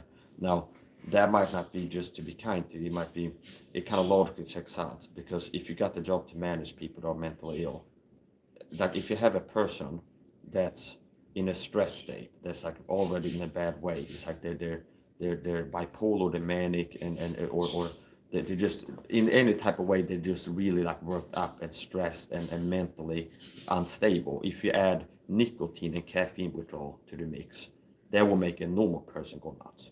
Do you understand? A person who's not mentally ill, who's addicted to caffeine and nicotine, like they're a smoker, and you remove the nicotine and the caffeine, so they're going through withdrawal of 2 things at the same time, that can make a person go nuts that doesn't have mental health problems, okay? So it might make the job easier. It's like they have people that might already, some of the people in the psych ward be like high maintenance and difficult to be around and manage them, and they get super stressed. It's like the problem is basically being like stressed in fight flight mode, okay? And if you add nicotine, caffeine withdrawal to the mix, that's like recipe for disaster, okay? So it might be kind of win-win, where it's like it makes it easier to manage the psych ward as a psych nurse, something like this, doctor, because you're not constantly have like arresting people that are going nuts. Understand? It's like it'd be more like arresting people to the ground and strapping people to a chair and injecting calming tranquilizers and that stuff, because people are, you understand, it'd be like harder work for people working in the psych ward if like 25% of people get committed within 24 hours goes to nicotine and caffeine withdrawal, and they might have ended up there because they're already stressed and acting out before they start having withdrawal. Okay, so anyways, the point. No, I'm not on drugs. Okay, and when I got tested, section put in the psych ward. First order of business, I write to the psych ward to have a brief medical checkup, and leaving a urine sample, and it was positive, and I still have that in my medical records, like the test results, and negative. So I'm not on drugs, and now here comes another person like that. Down. Let's share a spliff. I don't smoke marijuana. I already told you I don't use drugs. Okay, this is a tobacco cigarette, and as a disclaimer, I don't recommend smoking. Okay, this says smoking kills in Swedish. Rökning dödar. Okay, it has a black label warning that says smoking kills. So the Mike SAHA live streaming network doesn't promote the consumption of illicit or any harmful substances. Okay, if you don't smoke, don't start. Okay, so I don't promote smoking. Okay, or using nicotine products of any type. Okay, so anyway, that's the point. This is tobacco. Okay, why you roll tobacco if you have ready-made cigarettes? I don't know if you notice or not, but it's an empty pack. Okay, so anyway, second person come in insinuating I'm on drugs. Okay, I don't smoke. I don't use drugs. Okay, so you're getting desperate now to push my buttons and hurt my credibility. So anyways, the point. The night I got put in the psych ward, I got tested without warning for drugs, and there were no drugs in my system. And it's not like drugs leave your system in 10 minutes. If you smoke marijuana, I think it stays in your system for 2 weeks or more. Okay, I think it stays for like around 2 weeks or more. Even like short half-life drugs, to my knowledge, stay in your system like at least 12 hours. Okay, and a lot of drugs more than 24 hours in the system, which means that's like a quality test, because it's not that I'm starting to like apply for jobs, and some jobs I know that it's like the company that I'm gonna apply go to a job interview for drug test their employees or people applying for a job. So it's like I'm gonna start applying to a job. So it's like quit the drugs. I was a drug addict for like just 2 weeks so I can piss clean. Okay. No, it's like suddenly in the middle of streaming, it's like there's somebody called me saying it's the cops, they got a doctor want to talk to me without warning. And then they said, why were they waiting outside? And then I kind of turn myself in, like hand myself over to them, and then go to the psych ward. So it's like, how would you think I would be able to get drugs on my system in like 6 hours if I was on drugs? And if I would go back and look at the chat logs, most likely would be people the same day writing I'm on drugs in the chat. Okay, I don't know why it seems to lag. So anyway, I'm a total leader. I don't do drugs, but it's a desperate attempt to discredit my testimony as a whistleblower. So anyway, here's the point. And when I got tested without warning, advanced warning, so that basically, like, this is what I'm saying. People have always been saying I'm on drugs. I can't be live for 24 hours on the internet over time without people showing up saying I'm on drugs to hurt my testimony, my credibility, push my buttons, to attack me with lies. And when I got tested, one day stay streaming, where every day there's somebody come and say this guy's on drugs, I can tell you clearly on drugs. And I go to psych ward and piss, there's no signs of drugs in my system. Okay.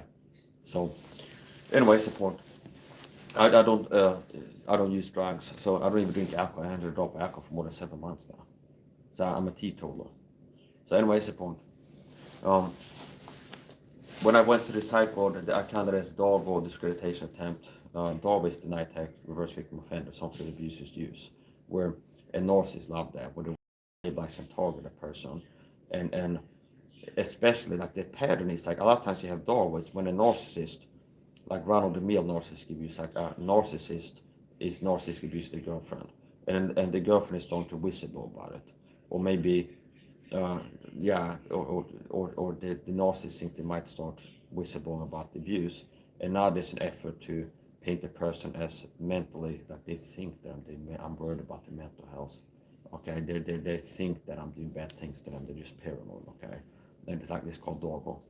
Um, it's called Dorval. I actually had a similar experience when I was in foster care, and I was having mental health problems too, because I was suffering intensely psychologically. And it comes to a point where like somebody at school, it's like they have to like go through the motions of let me talk to the therapist. So they schedule an appointment with a psychologist. And then the foster parents that were abusive to me had like briefed, and all this like classical stuff. I will tell you, I was being abused by the foster home family. And then when it's like I'm reacting to being abused, and these people at school, it gets to the point where it's like maybe the teacher at school was saying this guy seems to have some mental health problems, feeling not that good, he might need to see a psychiatrist. They make sure that they talk to the psychiatrist first to play the perception. Like, do you understand? So before I get to talk to the psych, they are the first person to talk to them and be like, hey, here's what this guy is, understand? So when I show up to the psych ward, his perception, when I show up talk to the psychologist, it's like clearly he's been briefed, and I can sense that his vibe towards me is like I'm a bad person, like from the first meeting, and it's like, yeah, they talk to me about you, see, and this, do you understand?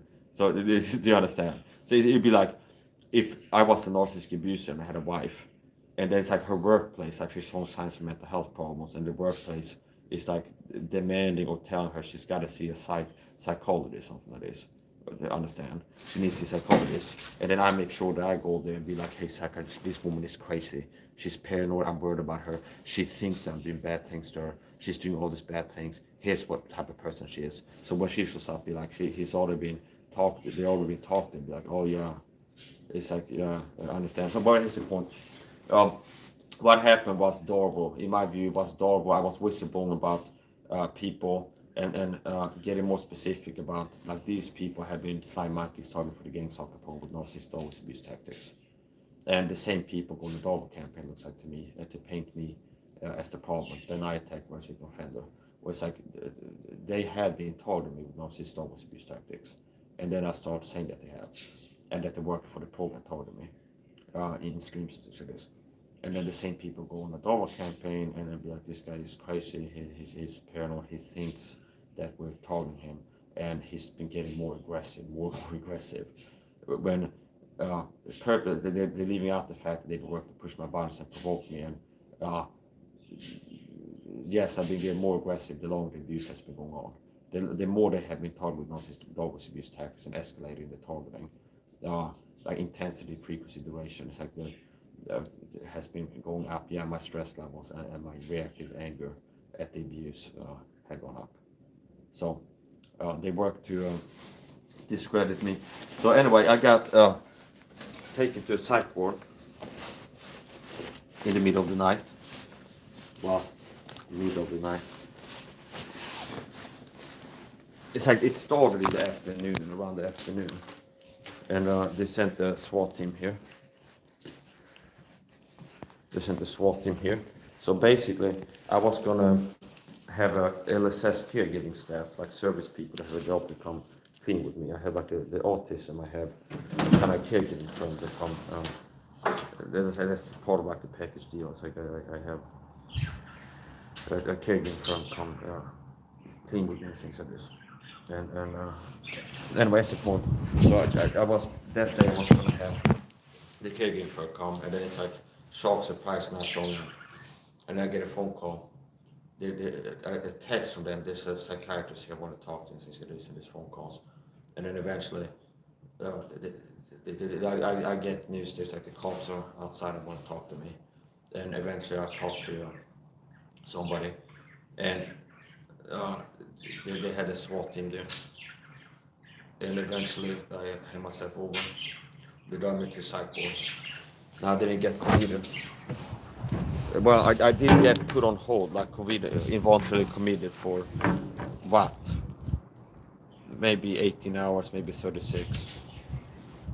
I would say I was released within 36 hours of being committed.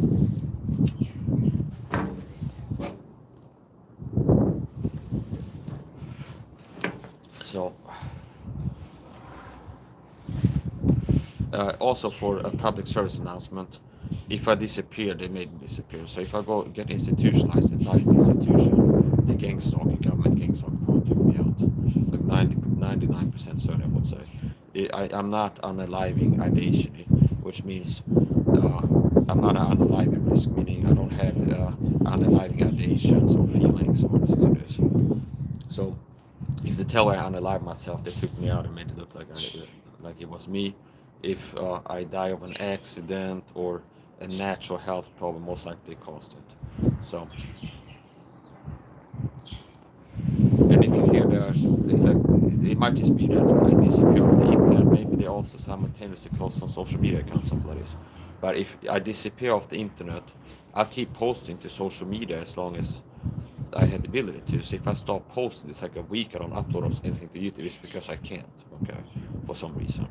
And a likely reason could be I got institutionalized, put in a psych ward again, or got arrested for something or something like this.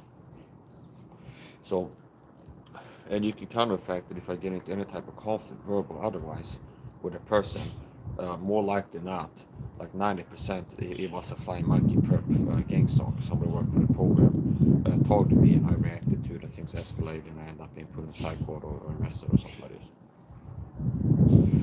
And me saying that it's not threatening to get violent. You know what I'm saying? It could be even something like this, like if I'm in a supermarket being harassed, I'd confront a person and it'd be like, hey, it's like stop messing with me or something like this. And I'm right that they're messing with me.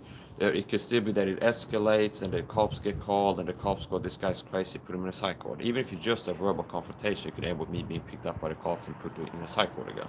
And maybe the next time it'd be like they got a doctor that got told to keep me there. Like your job is to say he's crazy no matter what. Even if he's saying it, like a champion of sanity in the psych ward, your job is to count him as crazy.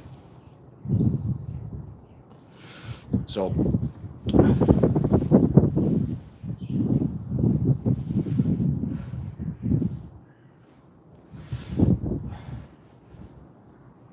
and if you're taught in the video, you can, I'm confident that the things that you can learn by listening to my videos and taking my advice.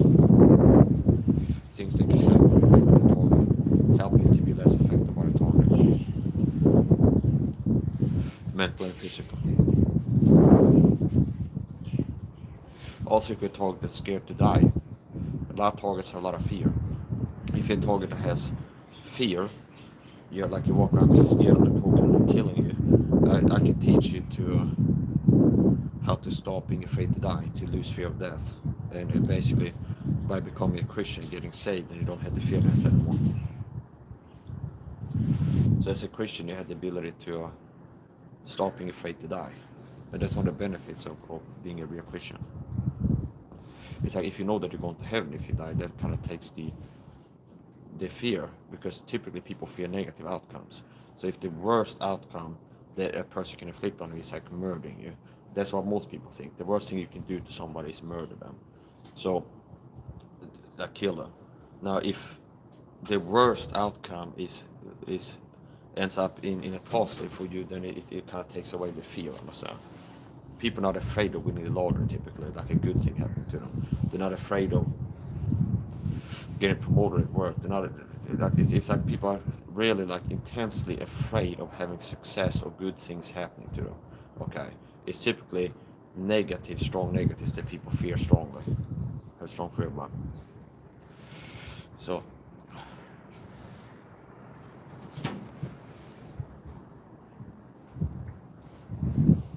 Yeah, I'm not told the video. And just read the state, the police force are involved. They recruit people to find monkeys, target of gang stalker type I'm targeted with. But what happens? Well, they recruit find monkeys to target me with no $6 piece that is how they target me. And I've been targeted for more than a decade, more than 10 years. And if the SWAT team comes again and don't do like a hard breach, like breach bang and clear method next time, if they show up outside and like, could you please hand yourself over, um, which is more like reasonable, okay. I thought about this. Maybe next time I will demand that they don't turn off my security stream, because that cost me a lot of financial damage, emotional damage. The fact that when I handed myself over, opened the door and went like peacefully and quietly and understand. It's like they open the door and come out, and I did that. Um, the first thing that the SWAT team did as they entered in here is go and turn off my live stream, like my laptop that I was live on Rumble and I think YouTube, turned down the laptop screen, which turned off the video surveillance. And that's my code entry system. So I really don't like leaving my home without a live stream on, because I'm a total gang stalking, and part of the risk is covert entry, that the program, if they can, they want to get inside the home and contaminate the environment with toxic chemicals, chemical irritants, poison your food, contaminate your environment. They can put mold spores in your home. They can they can go inside to do bad things, okay. So it's really a bad thing if the program can have access to your home, because they want to go inside and do bad things. So maybe if the same thing happens again, I'll try demanding that they agree to not turn off the live stream. Now, typically, if you're in negotiations, you want to negotiate from a position of power and have a bargaining chip, meaning they have to have something to gain for them to give you what you want, understand? It's just like, if you're going to negotiate, general terms like negotiation, if that's business or it's anything, it can be better to negotiate from a position of power, strength, and not like, I will be really hurt if you turn off my live stream. Can you please not do it, okay? It's like, do you understand? It's like you're appealing to kindness or some empathy, something like this. Typically, you have more sway in negotiations if you have something that's stronger, where it's like you want them to accept your demands, and then there's like a win in them. They understand. So you need to have a bargaining chip to be able to bargain with people. So I don't know. For sure, it's like I should, the way I'm looking at things now. Sometimes the best time to make the decision, the right decision, is before the situation. So quite possibly the best thing to do is to, at the very least, lowest level, at the very least, ask them that if it happens again, the SWAT concept to get me, or regular cops, that it's like I'll have myself over if they ask me to open the door and come outside. It's like, yes, if you promise that you won't turn off my live stream that I have to protect my home from burglary and from people contaminating my environment. And interesting enough, the same people that got me the psych ward by saying I'm crazy had keys to my apartment, okay? So the same people would be like, these people out to get me, okay? These people out to get me. And they work for a program that wants to get inside my home. And do you understand? Like, I've been talking about my total gang stalking, and I talk about, I feel like these people have been targeting me and for the program. And then the context, like my other videos are, the program wants to get inside my home to poison my food, contaminate my environment, do bad things, which is why I have a live stream going. I don't leave my home without a live stream on. And then the SWAT team comes in, turns off the live stream. And then the same people that have been saying out to get me work for the gang stalking program. In other videos, I said the gang stalking wants to get inside my home and do bad things. They like poison my food and stuff like this. They have a key to my apartment. Okay. See, so that led to financial loss, because if I come home and my security system is down, it's like I should throw away open containers of food. You got to decontaminate my environment, wash any fabric like curtains, wipe window sills. Understand, I had to act as if, even if I'm not 100% sure, the reasonable thing is to act as if. Knowing what I know and having the experience that I have, if I come home, my security system is down, I shouldn't eat anything that's in the fridge. If I have like an open pack of yogurt, okay, where the tampering proof seal has been bleached already, it's like a yogurt that's in the fridge, it would be easy for them to put an odorless chemical, poison in there, heavy metals, whatever, arsenic, metals in there, fine metal, powder, with something that doesn't taste like poison. Do you understand? That's part of the risk if you're talking about covert entry, and they don't do covert entry just for a psychological negative impact. They do covert entry to poison individuals and contaminate the environment and possibly sabotage recording equipment and things like this. So that costs a lot of money. Okay, that costs a lot of money. I had to sort food and buy new food and put in the work to decontaminate my environment, to wash the bedding, wash surfaces, and there was a lot of stress involved there. So anyway, here's the point.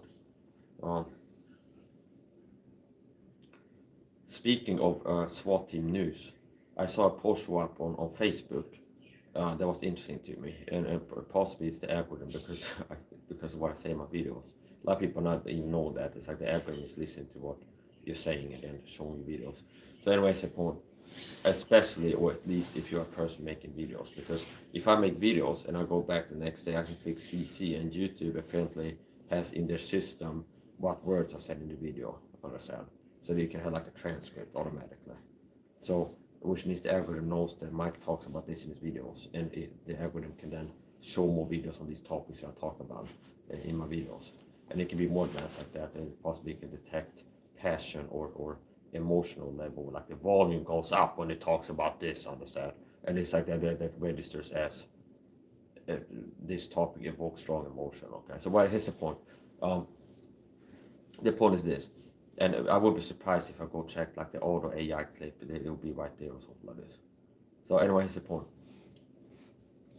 I'm a total video, and after whistleblowing about like sharing my beliefs that I think these people are targeting me for the program, and I feel like they've been targeting me, and I believe they've been targeting me for the program as fly monkeys for the gang stalking program. The same people go on what appears to be a Darwin campaign to me and make calls and get me swatted, basically say that I'm crazy and I'm paranoid because I think that they're out to get me, do bad things to me.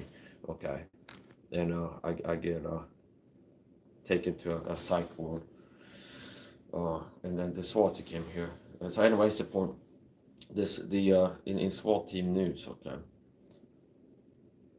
I saw a post on Facebook, a news story about a guy who was wearing heavy body armor and got into a shootout with the cops, and it's like staged an ambush allegedly, and the cops showed up, and there was a shootout, and the news story they had a picture of the shield, which I would guess is level 4 at least, level 4. With like a bullet hole on the left side from the whole perspective.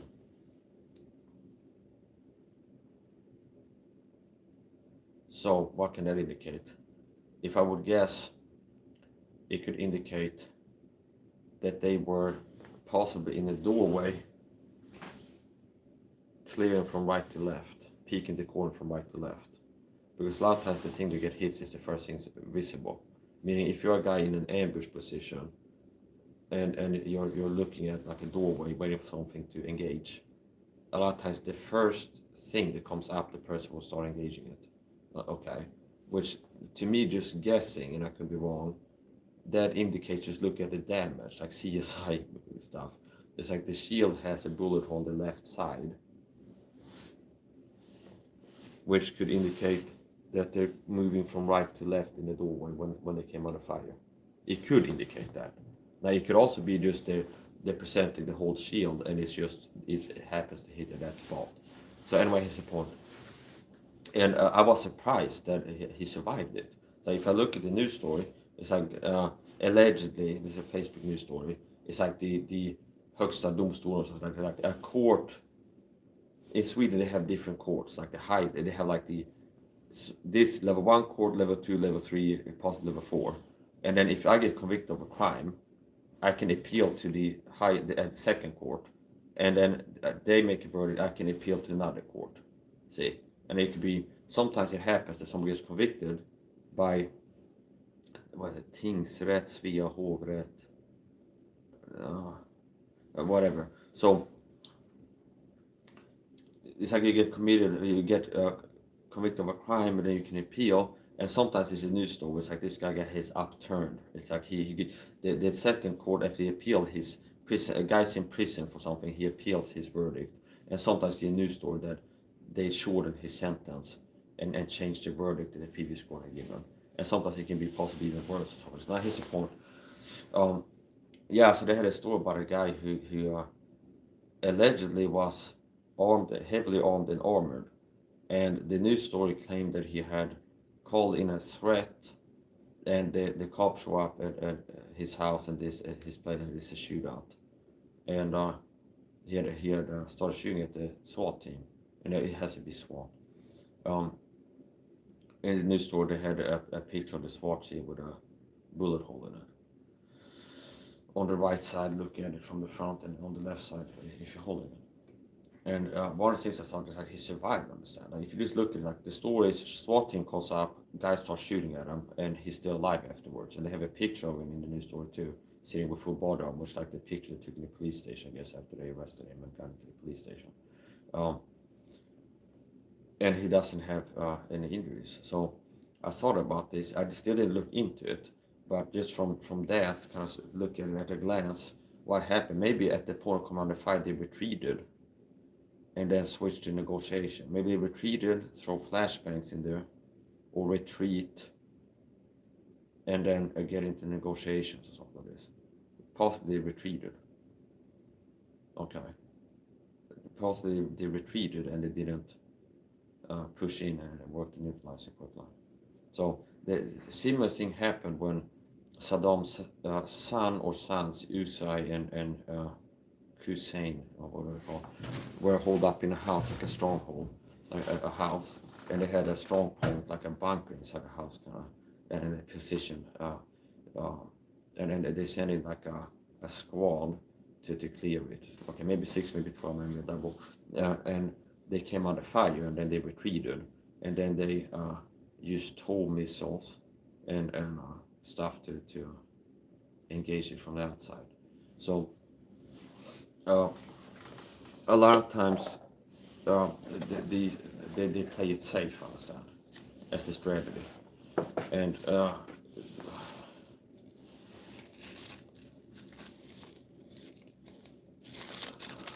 yeah, that was something that stood out. And he had a bulletproof vest in the picture that had like a neck guard on it. So anyway, here's the point. When they came to my place, it was because it's like almost like a welfare check, but I wanted a SWAT team there. And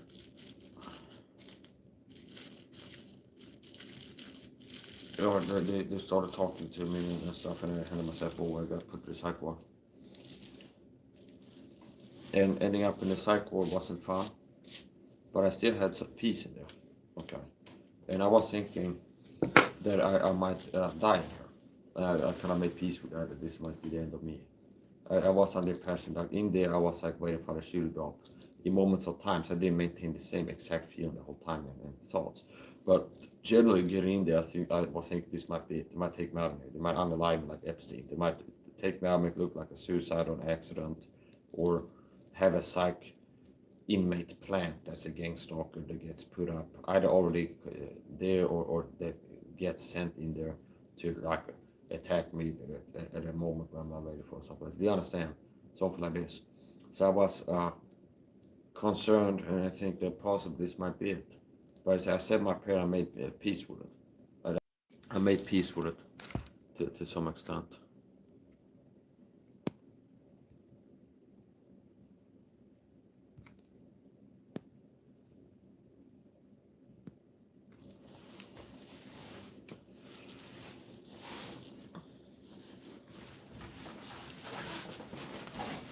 I've also got a real threat from people like the Bible Show and stuff, and other Christian gang stalkers. Some of threats I think for target would be like, it's like if you get into the cycle next time, we'll take you out or something like that. So I got a lot of threats against myself and loved ones from the gang stalking program. And I don't like that. I don't take kindly to that. I've also been physically attacked, and I've had a program attack loved ones physically, I believe. So this is not fun and games.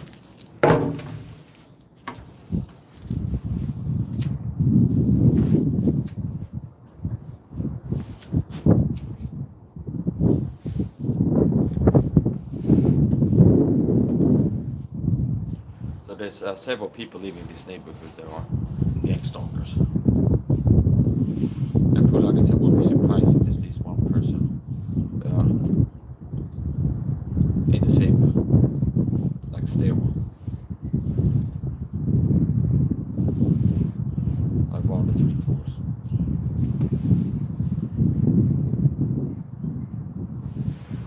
So the program works to target your finances, your mental health, your physical health, your relationships.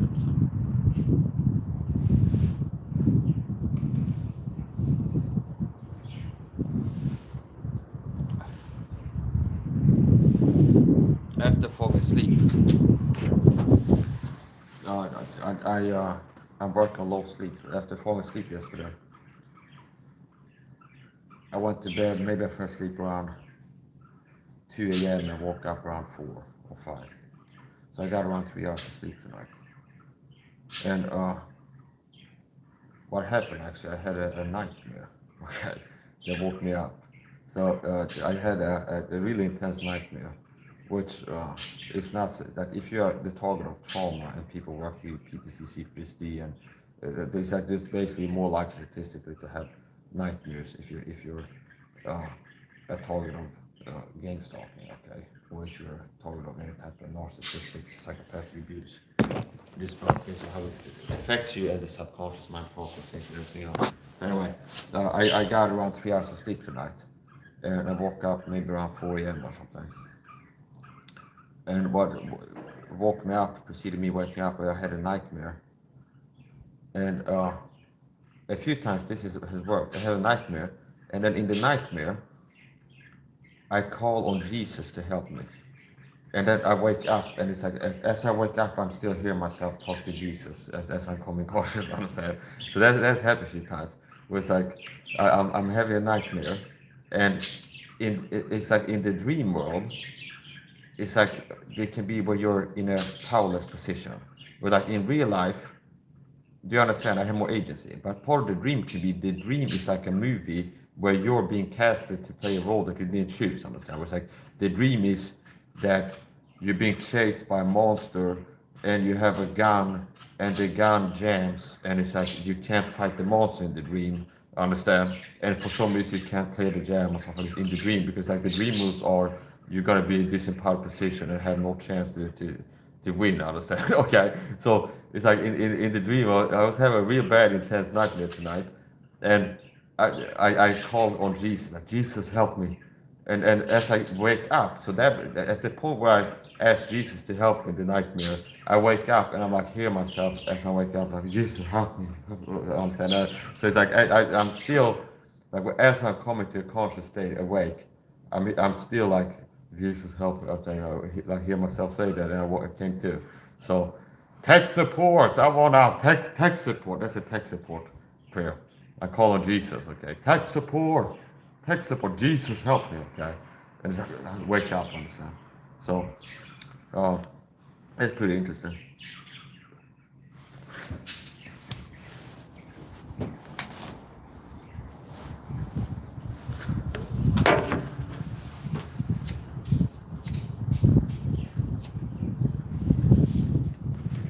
So maybe my calling on the name of the Lord saved me from the nightmare, okay, see, because like in the dream, it's a nightmare, and I'm really in trouble. Okay, in the dream, between a rock and a hard place, and in the dream, I start like Jesus help me, and then I wake up, so it's like, oh, the nightmare is over. So understand? It's like I called on Jesus to help me, and that made the bad experience end. That made the nightmare stop. And I'm awake. Okay, that was a nightmare. Okay.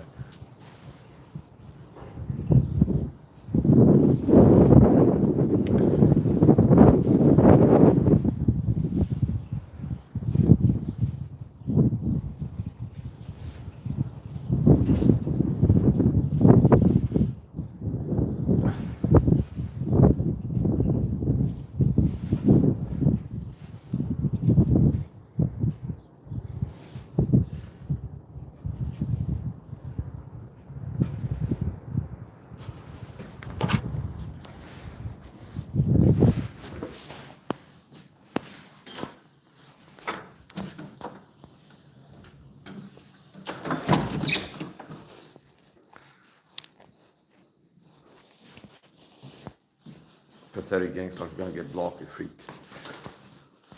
Yeah, so as usual, that's a tactic, like a common tactic. They sent flying monkeys in here to accuse me of doing drugs to hurt my testimony, my credibility. That's what they're doing. They're working to manipulate your perception of me because they're afraid of you believing what I'm saying. basically. They don't want people believing. So I'm a whistleblower about conspiracy, and people will work to discredit me. Simple as that.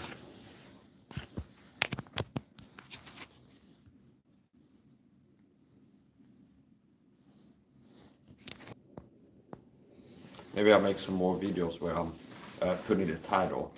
It's like the story of getting committed as a total video. Understand? More like topic title videos. And not where it's just like in the middle of a live stream. So, anyways, the point. If you're a total video, I recommend that you learn about supplements from me. And you take my advice. Now remember the disclaimer. Not okay. Everything said is a personal belief and opinion on everything but licensed medical professional. So talk to a licensed medical professional before starting to stop taking any supplements and emissions. So yeah, I'm a total gang stalker. There's 5 monkeys that are recruited to target me in real life and online with narcissistic abuse, and mostly it's covert abuse. It's discreet. It's subtle. It's so-called narcissistic always abuse tactics, and online there's also this more like overt attacks online, but it's more gang stalkers harassing me online for the program, the gang stalking program. They're like more overt. They come in attacking me, and sometimes they use like a more subtle target tactics, like a love bomb with like a fake neutral flying monkey or fake supporter.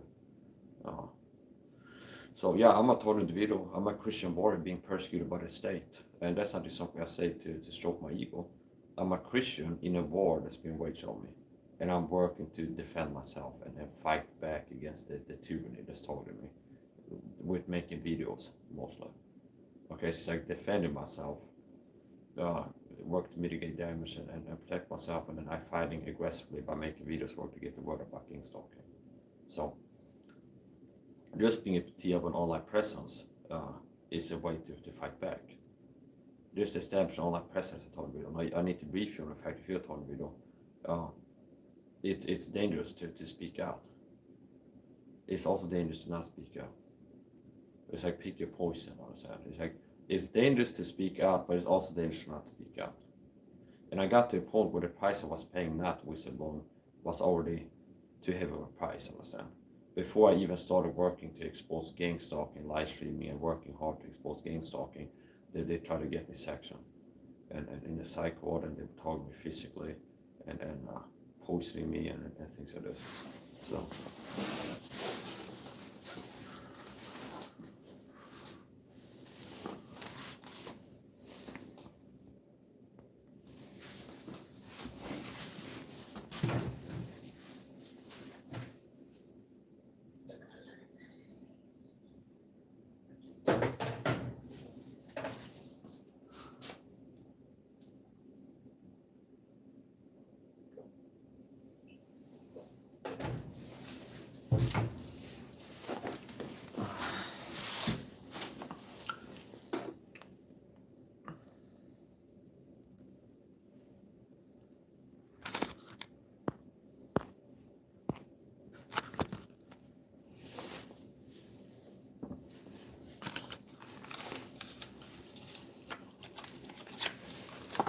I might do another training video.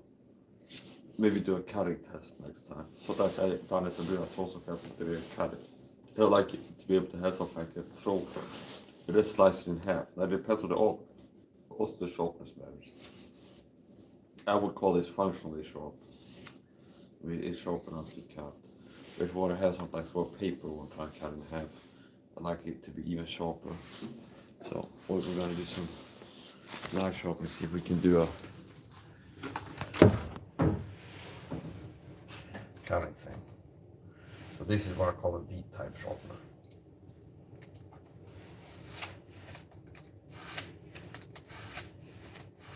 Don't try anything you can do this nice at home. And remember, when I talk about health topics,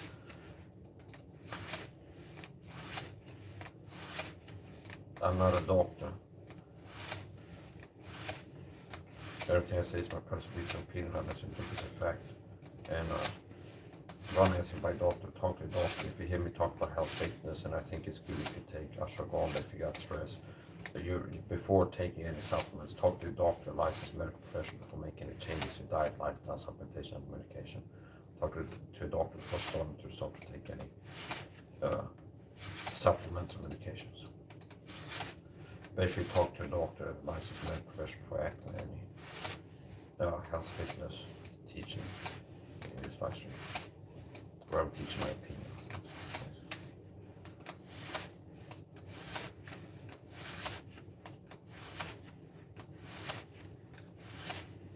It says diamond taper.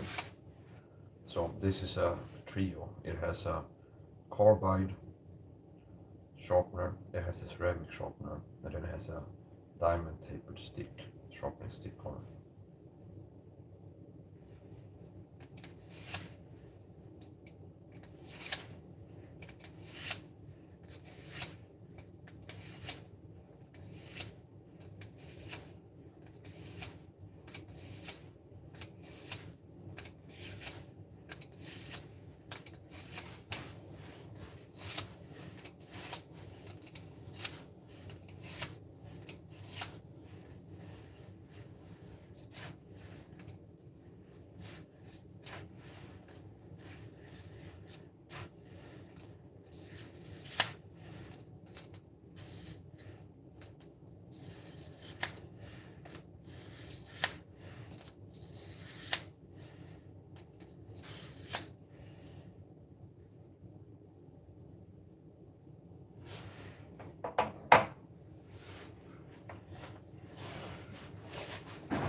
I had an idea to do one of these things where I cut something, which is part like martial arts.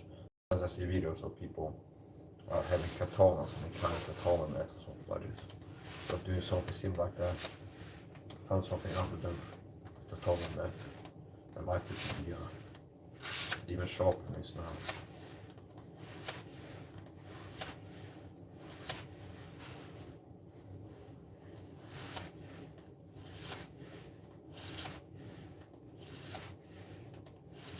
And the way I do it, I don't have it straight right now, I have it a bit angle.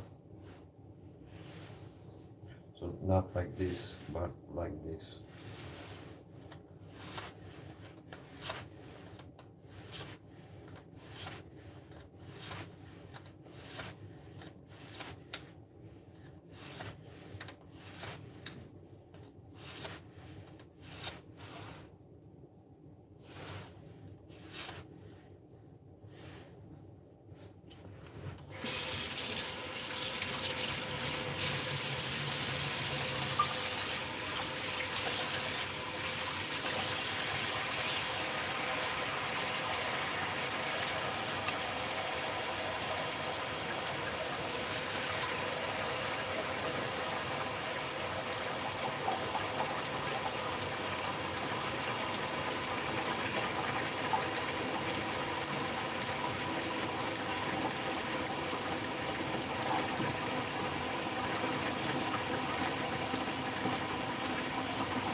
more sunlight, you have to try faster.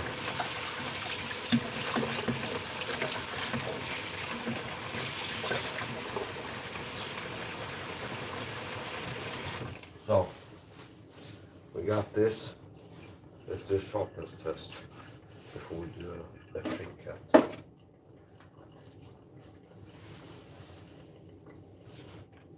Let's say it appears to be functionally sharp. So, okay, since we do this actually all of that right.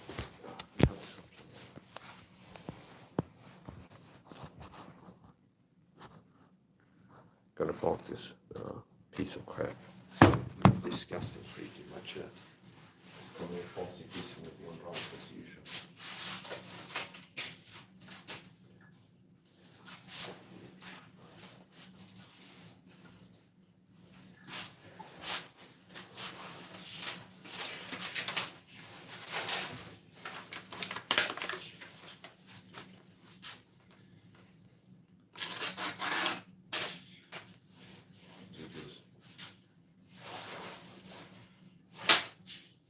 Yes, I'm happy with that one.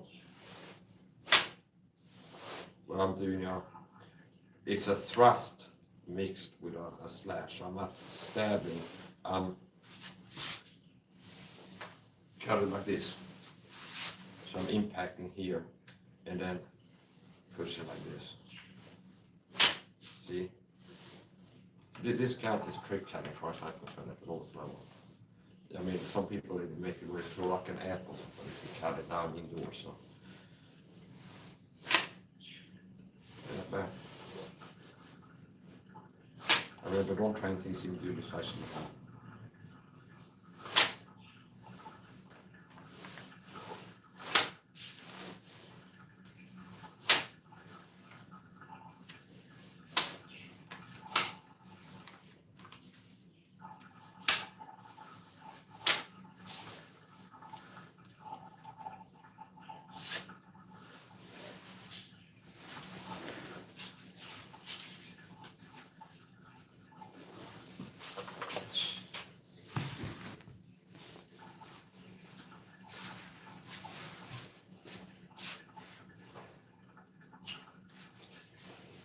Yeah, so this, I got it functionally sharp. This is like a strong, tight, densely weaved fabric. This is strong. It's like a belt, like a package securing strap. So that what has a belt, that's actually what you buy it in a department store. And it's for securing like loads, cargo to if you have a trailer behind a car, which means that you're going to be made to be strong. Not bad. Functionally sharp. Like a Chinese lady that were watching live stream. Here's a Cantona sales window. Okay, sharper function.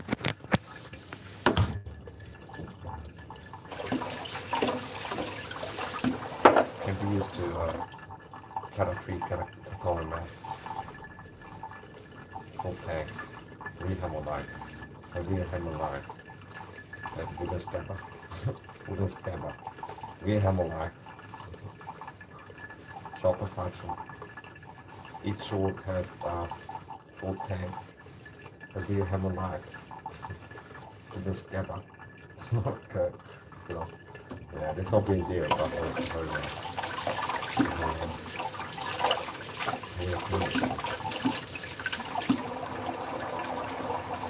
this YouTube channel that watches streams, and they have a cute Chinese lady display katanas, and they have some katanas and live streams and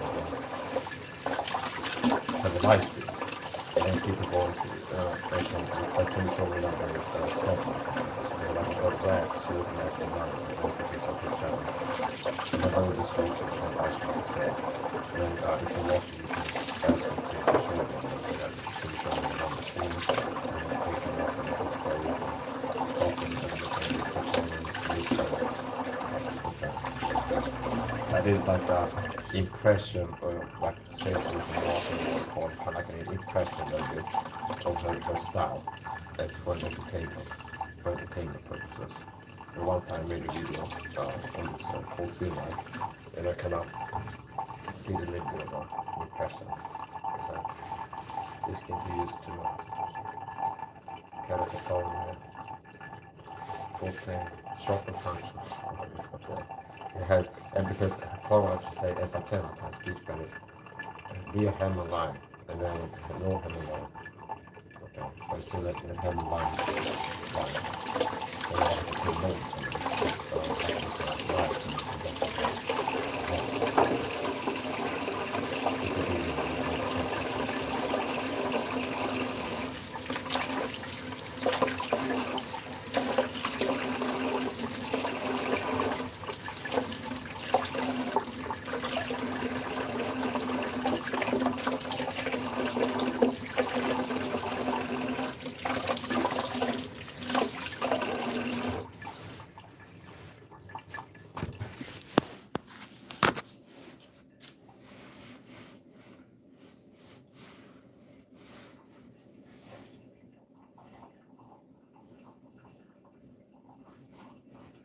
There's different ways you can grip it. You can grip it like this, obviously.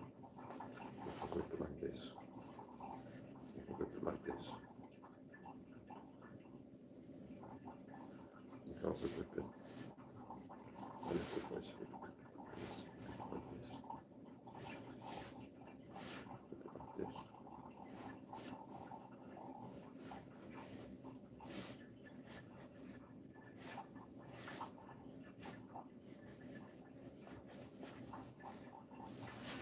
I've got tri-stems or tires to test my grip. Don't try anything simple.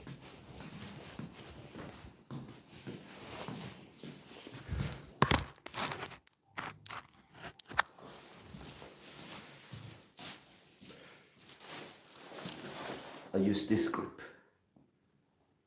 pink at the bottom, and with the thumb on the side this time. Pink at the bottom, thumb on the side.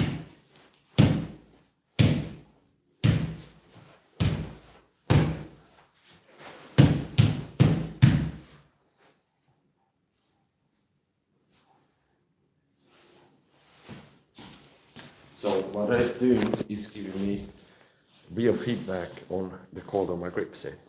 So if my grip was bad somehow, I feel like, oh, if I grip it like this as I'm impacting, it hurts this finger, because, or if it's too loose or something like this.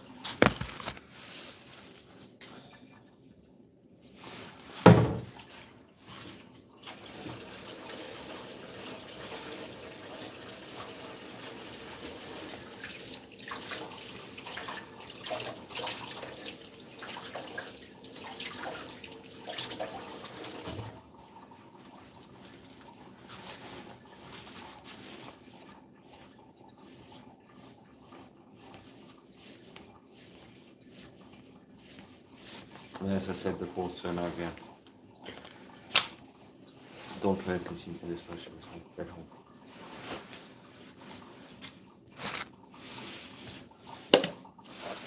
As usual, we have cybersecurity communicating and being on drugs and 9 or 10 times, well, let's put it like this. A lot of people come in accusing me of drugs in the church. And anybody accusing me that is lying. They are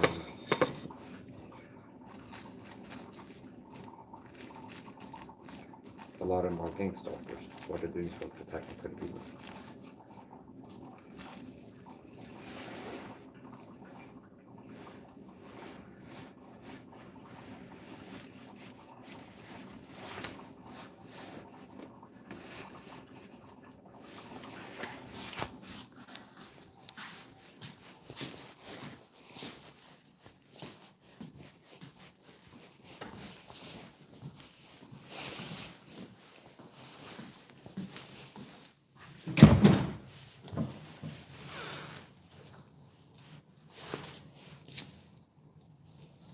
The shrink wrapping part I can do it here.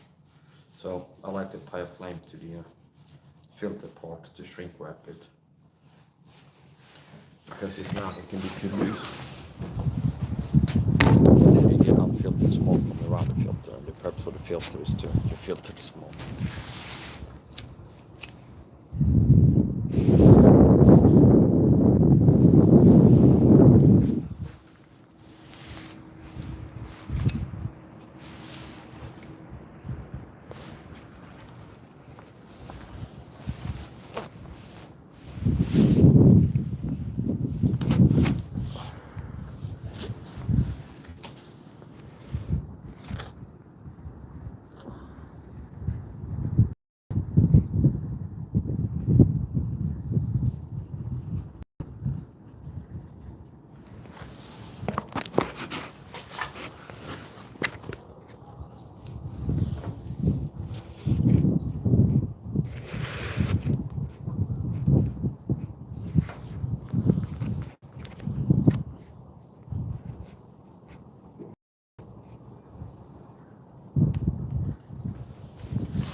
Sometimes when I go live, I just go live, click live, and then YouTube auto selects the title of the video to Mike Size Live. Sometimes as I'm setting up a live stream, I pick the title before going live.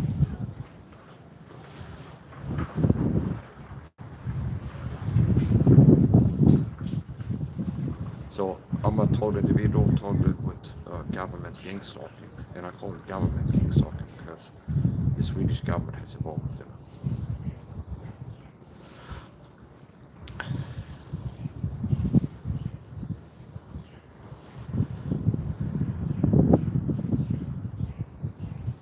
I lived in this city, I can't tell you exactly how many years.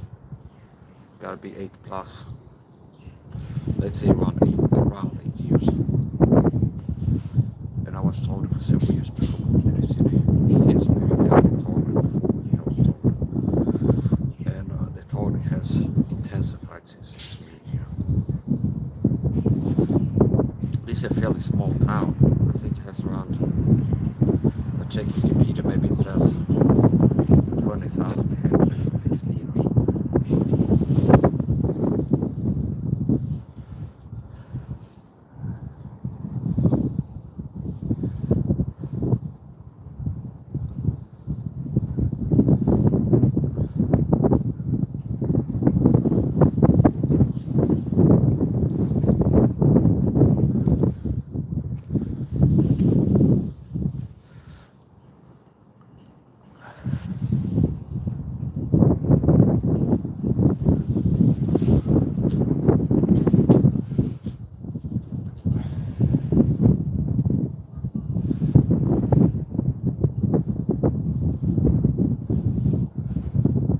I've been teaching targets how to set up a covert entry denial security system. You can watch those videos and learn if you don't know. If you didn't figure it out yourself yet. First of all, there's not a lot of TAs that need to be told that covert entry is a thing, and they haven't realized that the program enters into their home right away and do bad things in the home, so they need to be made aware of this tactic that the program was inside the home and has a way to stop them from being able to achieve covert entry. So, simple but effective code entry denial system is to have a video recording, a smartphone. You download a timestamp camera app and you plug in the phone to the wall outlet and you film the inside the front door from the inside, record a video, timestamp camera video. And then as a secondary you have a live stream, which is high quality. So you have a live stream and a video record the system. I get told by shield influencers too, like major YouTubers. Sometimes if I start checking out Greg Reset, he starts on. Greg Reset is one of the secret targets for game soccer point.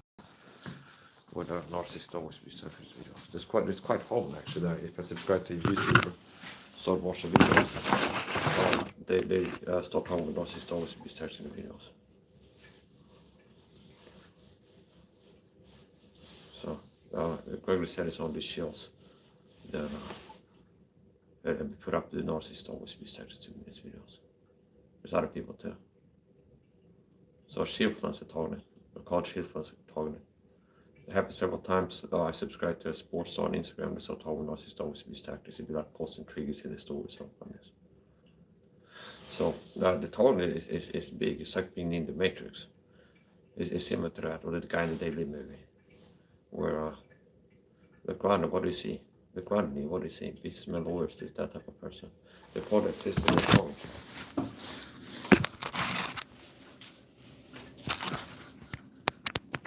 So I recommend you to subscribe to me on alternate platform in case my YouTube channel will be shut down. And there's also unique content on other platforms. So I have a Twitch channel. I think I'm Mike89 on Twitch. Instagram Mike89. I have a Facebook page where people can follow my Facebook page and see updates there. And once I have enough followers, I can go live on that page if I want to. And that's also Mike SAHA. And it is the profile picture. I think it's the same that I have for YouTube. Like this. Yes, it is this. This is the profile picture, Mike SAHA. I have a Rumble account, Critical Mass Mike. on Rumble. Rumble.com/user critical mass mic. So critical mass, MASS, mic, MIKAE.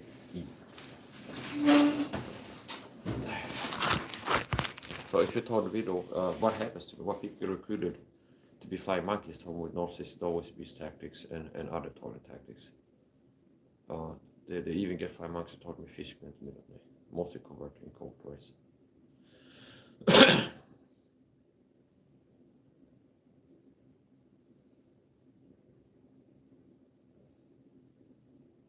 So I gotta finish up. Remember, critical mass mic on Rumble. Rumble.com/user /critical mass mic. Or you can Google search. Try Google, DuckDuckGo. Rumble, critical mass mic Rumble is one word, no spaces, critical mass mic. I also have it on my YouTube about page where I have links to my other social media, Twitch and Rumble. So I recommend you subscribe to me there. In case this channel goes down, you can watch the videos I have on other platforms, and in case this channel go down and I can't live stream, I get a strike on this channel, I can't live stream for 2 weeks. Yeah, I can't stream live on Rumble. So that also helps to know if you're interested to like be updated on my life, like what happens if I go to a psych ward or go whatever. Because as long as I have the ability to, I keep up on social media. Okay, so I keep. So the way to know is that I stop uploading if something's happened to me. If I get sectioned or arrested for something, or put inside, whatever. If something happens to me, you can notice by me stopping to upload. So if I don't upload anything to YouTube for 2 weeks, 99.9% certain it's because I don't have the ability to. That could be that I get a strike and you can't upload if you have a strike. You can't go live, you can't upload videos. And if there's nothing uploaded on my social media platform, that's a strong indication that there's something happened. So if I don't upload anything for like a week to YouTube or Rumble or TikTok or Instagram or my Facebook page, this is an indication that something's happened. I got something to take care of, so I gotta get going. I did a little trick cutting test. Maybe upload this as short. So that's gonna be the end of the video. My name is Mike SAHA. I was born 1989. I live in Oxelösund, Sweden, and I'm a target with gangstalker target videos, which is a secret persecution program. And I've been taught for more than a decade. And it's serious, it's intense, it's tyranny, it's oppression, it's evil, and I'm resisting it. I've been resisting it by working to get the word out. So just being a person that is taught video and having an online social media platform is something the program doesn't like, unless you're part of the problem and crazy part, which I don't know. So that's gonna be the end of the video. Don't forget to hit the thumbs up. Subscribe and hit all notifications so YouTube can unsubscribe you after you click subscribe and not notify you. And I'm part from Frank the Faunus intro. Subscribe, go ahead and subscribe so YouTube will unsubscribe you. Enable notifications so YouTube will not notify you when I put something. So, you gotta finish up.